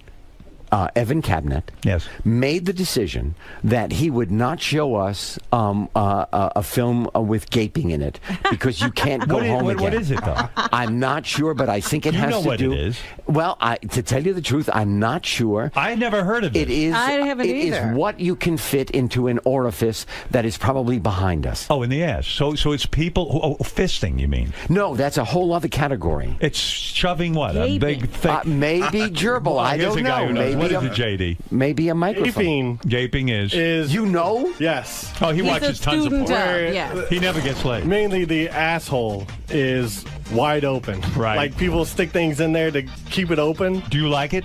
No, I'm not a fan. You're not a fan of it? No. All right. No, that's where you see it. Can I shake your hand? If you want. Thank you very much. Oh, you're welcome. Now you know. That has not touched the gaping, has it? No, it has not. No. At he's least not in a clean. while. He's clean. So you don't Wow. You don't masturbate. You can learn anything about You don't porn on this masturbate show. at all. I have masturbated. You know what? I used to masturbate a lot. Yeah. And now I'm 58. Right. I haven't masturbated in ages. Even when my wife's out of town. Really? Yeah, I mean it's Well, you weird. just had a masturbation story you told us the other day. Did I? I'm telling you, I don't think I've masturbated. I think you're forgetting. Oh, in a see, month or you're two. 58. You don't remember what happened yesterday. Yeah, I kind of. Wow. Walk into a room, open the refrigerator, and go, exactly why am I here? Is it liberating not to have the same sex drive as when you had it when you were like 20? I mean, is it liberating? I 'cause never thought of liberating. It's liberating in the sense that you're not completely consumed with I'm not consumed. Weren't there years with your fame that even I know you didn't cheat on your wife, but I mean, weren't there years you went, oh my God, the girls I could be having right now or something? How'd you get through that? You know what? You never know why that girl wants to be with you. It's a use. And that is a real turnoff. Right, because while you could use them for their beauty, right, they'll use you, and then Right. it's all empty. There were periods of time before I was married that were really inventive. Well, you mean like in Happy Days years, but before Yes. you met her, you had a threesome? No, I've never had a threesome. But you had many women. Because you know what? Threesomes, I don't think threesomes work. Me Because I neither. think somebody is always angry. Right. It's one of And those it's usually people. the guy, Yeah. believe it or not. Hey, What about me? I'm here. What's going on? Yeah. Do you have? When is the last time you did the Fonzie voice, if you will? Like, when is the last time you actually did it? Like, Maybe a few days ago. Oh, seriously? Oh, yeah. Well, what was the I'll circumstance? talk to you like the Fonz. Is that how? Because Fonzie- you're Howard Stern. Is that how he talked? This is it. I changed my voice. I changed my body. You know, hey, Howard, I like you. You could use it like a trim on your hair. You were asked to be the lead in Grease with that. I was. And you turned it down. John Travolta took it, and his career, like as you often say, he bought a plane, and I was home drinking Perrier. That's true. Yes. And so I said that. I know you did. How did? My God, your research is good. That's that research. I know about you. Yeah. I stalk you like a motherfucker. You do? Yes. Now, He would when have been you- at one of those conventions in the line. That's right. I was in line twice. $20 I gave you. Thank you. Now, do you, Travolta? Why did you turn down Grease? Because you didn't want to play another leather jacket guy? I was not clear thinking at the time. I am not, honestly. If I knew now, you know, when they say that youth is wasted on the young. Yeah. If I knew then what I know now, I would have done Grease. Right. But I thought, oh, well, I've done the Fonz. I've done it for so long. I should do another kind of character. Could you have some? Not really, but they have people who sing for you. Why did you hate 𝗦𝗵cie𝘄𝗿𝗱 on the show? I didn't like her as a human being. You really disliked her? I disliked her. Yeah. Leather, on the other hand, was a fabulous woman who still rock and rolls all over Europe. She married somebody from Germany. Why did you make it known to Pinky and the producers that you didn't like her? I don't know the actress's name. You know what? I don't remember it then. I'm pretty clear about it now. Were you the type of guy who would say, hey, look, I don't like her. I want her out of here? No, I never have said that in my whole life. You never would cause somebody work? No, ever, ever, ever. I know how difficult it is, no matter who you are, to get the work you want. I would never say that. When you were the producer of Hollywood Squares, would you get angry with some of your Hollywood friends who wouldn't go on the show? No, because we had 9 squares to fill. Yes, but aren't there people that you would have said, hey, that guy's my friend, can he come on for a week? It was, no, but it was shocking sometimes the amount of money we would offer to somebody to sit in the middle. Right. Then realized, you know what, you don't really need like a gigantic star in the middle. Right. And Martin Mull did it for a whole year. Right. He was so funny. Then it was more the show than the actual individual. It's the show is bigger than the individual. But Hollywood Squares would be the biggest franchise in the world if you could get A-list people to sit in those squares. It would be awesome, right? I mean, that would be the fantasy. We had Simon Cowell sat in our center square. Ellen was in our center square. Gary was on our show. I know. It was fantastic. We sometimes had to bring a change of clothes because it was so funny that we literally wet ourselves. But I would imagine if I was the producer of Hollywood Squares and I turned to a good friend of mine, like I know John Stamos very well. If I said, John, I need you, and he said no, I'd be like, fuck, man, what am I going to do? No, you got to move on. Everybody makes a choice. I've made choices. It is up to them. We did not take that personally. So when you get together with the other, not that you get together with the other guys from Happy Days, 𝗦𝗵cie𝘄𝗿𝗱 is not invited. She is never invited. Wow. Ever. She was rude to you. You know what? She also didn't know what she was doing at the time. Meaning that she was not a good actress? Yeah. She had red hair. That was about it. It made you angry that she wasn't prepared with her lines? It made me... all of that. All of that? All of that. Ron Howard, in the 7th year, decided to be a director. Right. So he left. I thought my career was over. Right. I thought there would never be another connection like that. Right. He... as an acting partner goes, it was like from heaven. Scott Baio came in, young man, stepped up to the plate, hit a home run, and hit a home run. Made you feel good. Made you feel like, hey, this is good. And we had so much fun together. But Pinky comes in and makes you feel the opposite. Well, way. Everybody had to work too hard. Did you confront her at one point on the set? I don't remember that. If somebody can't act, I mean, what are you going to confront them about? Yeah, but it sounds like she wasn't nice to Henry. You know, that experience was not one of my favorite experiences on the show. So, see, there are people you don't like in show business. There are 3 or 4. I wonder what they did to you. They were completely disrespectful. All right, Gary, who is it that he hates? I think I know. Okay, go ahead, take a guess. Because somebody just sent me a note. Were you the director of the movie Turner and Hooch? I was. Did you get fired from the movie? 13 days in. Was it over a dispute with something with Tom Hanks? You know what? I don't know. It was Tom Hanks. I had no dispute. So, I went into Jeff Katzenberg's office, and Jeff said, "I'm sorry, you have to go now because I'm not seeing it in the dailies." You hate Tom Hanks. No. I think that's funny that the nicest guy in Hollywood hates the second nicest guy in Hollywood. I don't hate him at all. You're a talented man. You know that Rita... what do you think happened? Rita was on Happy Days. One of her very first jobs was Happy Days. Talk to me about Turner and Hooch. Yeah. Was it a good movie, ultimately? It was a decent movie, I think. I'm asking Henry if he thought it was a good movie. I'm not sure I saw it. Because you were angry. I think it made some money. I love that dog. Yeah, but it had to make... talk to me about your professionalism. It had to make you nuts. You're a director. You're working on something. I was very sad. What did they say you were doing wrong? They only said it was not on the screen. Had they given you any direction before that? Not that I remember. So that means Hanks probably went to them and complained. I'm guessing. That was never told to me. The dog didn't do it. The dog. Do they have to pay you anyway? Yes, they did. They did. Yeah. But that didn't matter. Right. Your ego no amount of money could help you in a situation like that. Do you go home and I guess your wife is your confidant, your closest confidant. Like she knows you the best. Yes. And do you just say to her, "Oh, I'm devastated"? She was out of town at the time. I called her. She was in the East and I was in the West.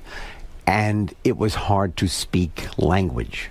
And, I always think everybody knows everything that's going on in my life. People probably in Hollywood don't know, but do you walk around and go, everyone knows I got fired off of Turner and Hooch? Absolutely. Yeah, and it's you think crushing. You're wearing some kind of sign on your back. How do you get past that? Your family. Right. Your own maturity. Because you're a good director, right? The work that comes. Yeah. Because that's what I was wondering. Do you wonder if you'll ever work again? Does that stuff get her out in Hollywood? Yeah, that's your fear. You fear that you will never work again. But then that comes with pretty much anything. Right. Yeah. That's a tough business. Yeah. And so you never have seen the movie Turner and Hooch to see what... No. Who ended up replacing you on that? An Englishman. An English guy. Yeah. And what does he know? I don't know. What does he know about American He audiences? was a pretty popular director at the time and did a lot of action. Wow. And Tom Hanks liked it. Do you like Tom Hanks? I do. I know him. So it's not Tom Hanks you're referring to? No. Wink at me if it is. Do you like Hooch? I love Hooch. Angela Bassett came in, a fabulous actress from Yale. Yes? I said, I have less than a line for you. She said, I'll take it. Wow. I gave her her first job. In Turner and Hooch? In Turner and Hooch. And she got to stay on the movie. And She did. She won an Academy Award. And no, then, she didn't well, win she is Academy. She was unbelievable. nominated. Did the movie ended up doing well at the box office? I too? don't remember. Oh, Yeah, it did. Do you secretly hope? Oh, I hope it fucking fails. No, what I really secretly is I don't care. Right. Well, hey, listen. But we I all love have our that dog. Right. We all have our successes and failures. But look at us today. And no wonder you loved it. Didn't your father call you a dumb dog? You should become full circle. See, to there this. you go. There you are. The dog. It's And all the about dog was dog. smarter than I was. Was your father French alive when you got Mastiff. fired from the movie Turner and Hooch? Yes, he was. Oh, you are a failure. Yeah. Did he say that? No, but he was thinking it. Right. My father. Was that in your head when you got fired? Like, oh, my father was right. No, what Robin said was in my head that you think everybody knows you'll never work again. Right. I was fired as a director, and then when I left Yale, when I left the repertory theater at Yale Drama School, I went to the Arena stage in Washington. Right. And I was fired as an actor. Oh, my God. And I drove back. Yeah. To New York, and I cried from Washington, D.C. to New York City thinking, my career hasn't even started, it's over. And isn't the lesson in that you can't give up? Yes. It really is. If you will it, it is not a dream. Because, look, you got fired from your first acting job. Right. I remember my first radio job. Actually, I was at the station, WNTN, and the guy wouldn't even pay me. I was so bad. He hired me and wouldn't pay me. He said, I'm not giving you a paycheck. You're horrible. Right. And in the back of your mind, I go, my father called me a moron. He's right. I'm an idiot. I mean, what am I thinking here? And then what happened? And then you persevere, right? Right. You persevere. Actually, you know what happened to me? I went into the wood selling business. I made a fortune. No. Is that true? No. But I want to tell you something that... You should be selling wood. Did you hear that in the car ride? Oh. But you were saying, tell me something. No, that very theme is the theme of Here Comes the Boom. You don't know what you can do until you get off the mat, put one foot in front of the other, and try. What happens in the play that, so you're an AVN porn star. There are two couples. Right. Played by such talented, wonderful people.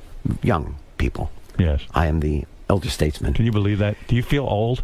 No. I don't know, right? no. Yeah. But only when one of them calls me 90. Does 67 feel old to you? No, it doesn't. I feel vital, and I feel just grateful and filled with life. You worry about death?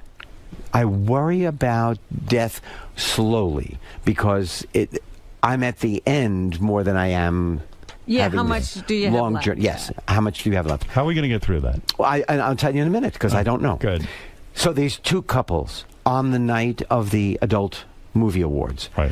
One is an interviewer. Right. One is a porn star. That's they you. known each other in high school. Right. They fall in love. No. The interviewer brings his fiancée. The porn star is married. She's also a porn star. And both couples lose their emotional way on this particular night. And I'm kind of like the glue that brings them back together. It is a play about the heart. It's a nudity. There's no nudity. Will we see a naked Henry Winkler? Never, ever. Have we ever seen a naked Henry Winkler? No, you have not. I just want to say... If the role is great, you will not be nude for it. I learned never to say never. All right. I have learned never to say never. Ever since the Fonzie, I've wanted to see you naked. Truly. That's right. That's Not right. anymore. Well, there was a lot of that. Wasn't I still there, when have you great were the legs. Fonz? Absolutely. Well, you know you've gone to hell if your afterlife is you're stuck in a room with 𝗦𝗵cie𝘄𝗿𝗍 for eternity. Would That's that be- hell. That's hell. You know You that. So went you to better live hell. a good That life. would be a version. That's right. Here's a fact about Henry Winkler you didn't know. He hates motorcycles. Go figure.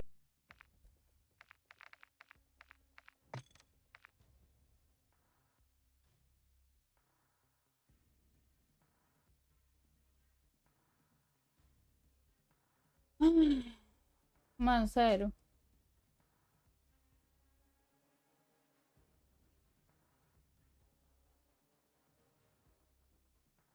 Ô, Leidson, se for o Xbox... Ai, mano, eu nem sei qual Xbox que dá, entendeu?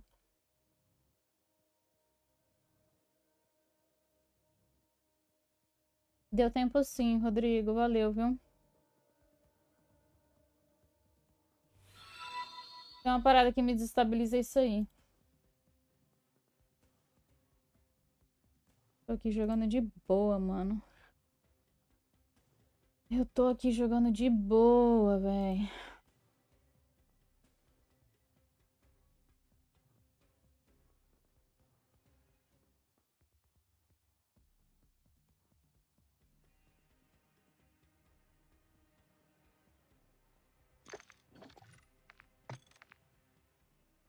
E aí, Marcelo, boa noite. Valeu pelo like, viu?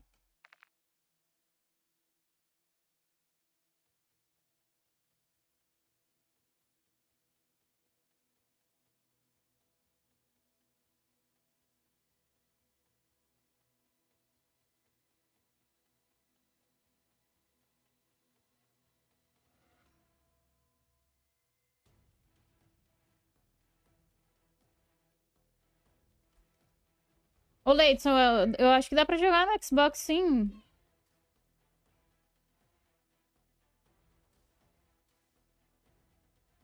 Deu certo, Rodrigo. Muito obrigada. Tem que configurar aqui o negócio da NVIDIA. E daí eu consigo capturar.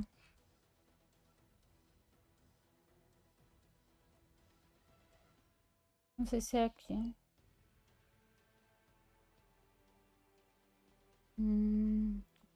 Mas deixa eu ver.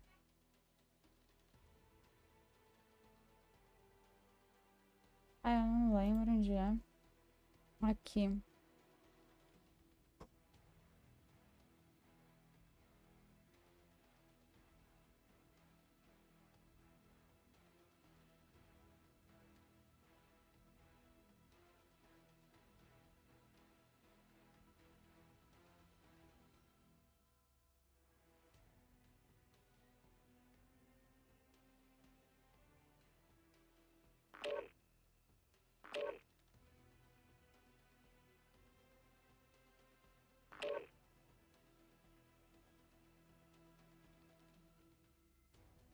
Oxi!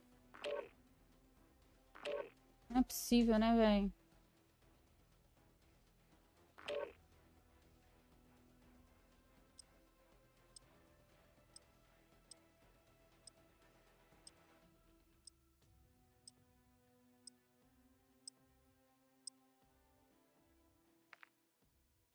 Ô, Leidson, é só tu pesquisar na loja do teu videogame aí que tem. Você pesquisa o Warzone, ele é de graça. Não precisa pagar nada.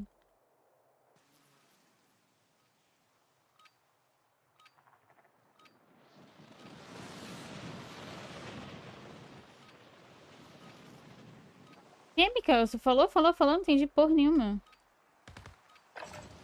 A gente tá indo pra batalha. Se equipa e espera.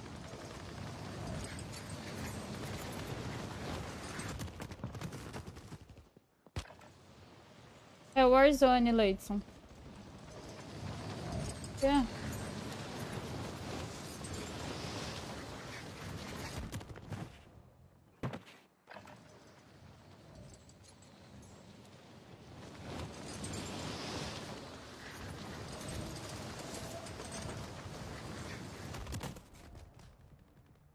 Pois é, né? Esse cachorro doido. Deve ter sido a paçoca. Todas as estações, tá liberado. Sim, Leite, é ele me logo. abandonou. Ele não joga mais comigo.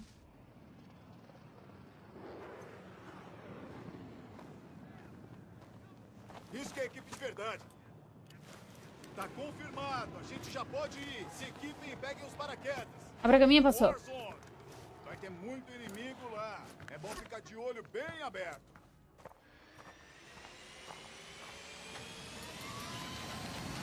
Vejo vocês do outro lado.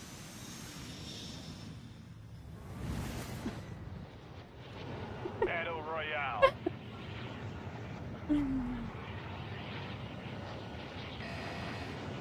Tem gás perto É, da e você tá com vontade de fazer Melhor sair xixi? daí rápido. Vai fazer xixi? Ah, tá.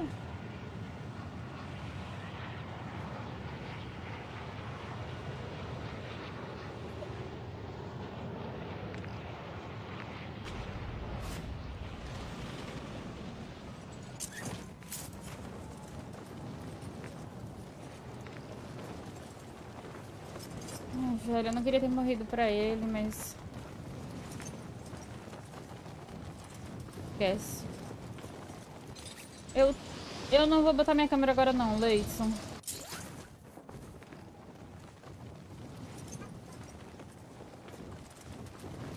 Porra, comeram um loadout mesmo.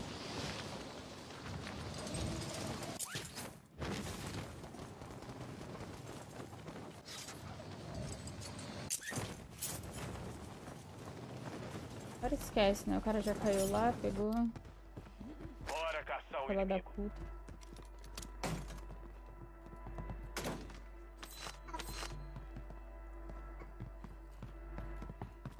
Meu amor, se enrola na toalha pra você não ficar com frio.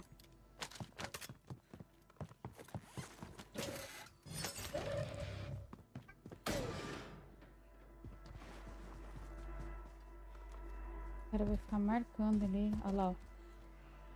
Ele lá.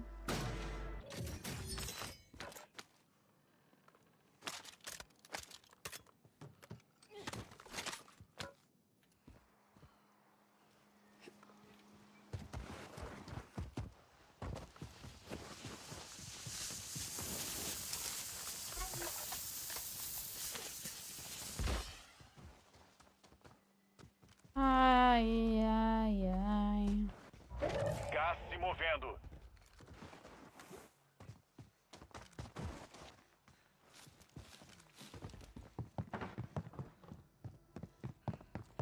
Já passou aqui já. No teu pé? Foi aqui. Tá peladona. Você que tá peladona.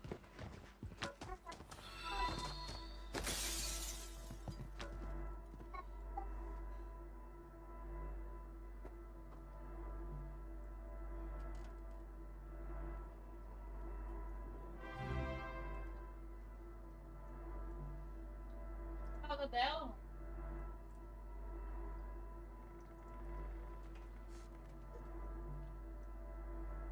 E aí, Bruninho? Valeu pelo like. Onde que era a caixa mesmo? Ali, né? Ali.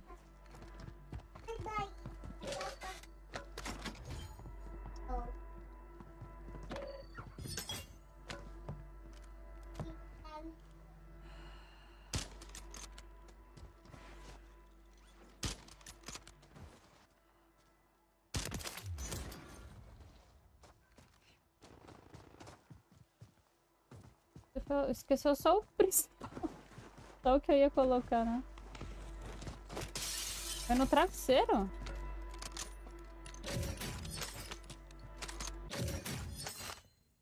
Cara, do nada, tá fechada ali a porta? E por que que vai lá no quarto da menina, né? Pelo amor de Deus, é a paçoca com certeza, essa ciumenta aí.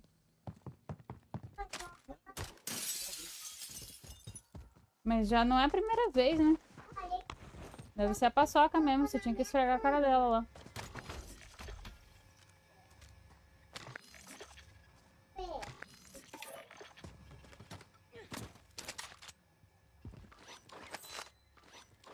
Oh, caramba.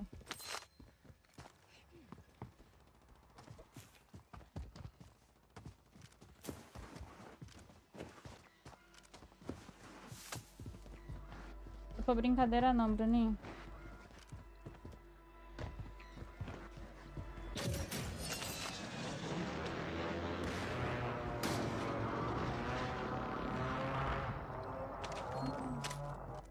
Parece que esses dados mostram a área da próxima propagação de gás. Vamos para a estação de envio marcada.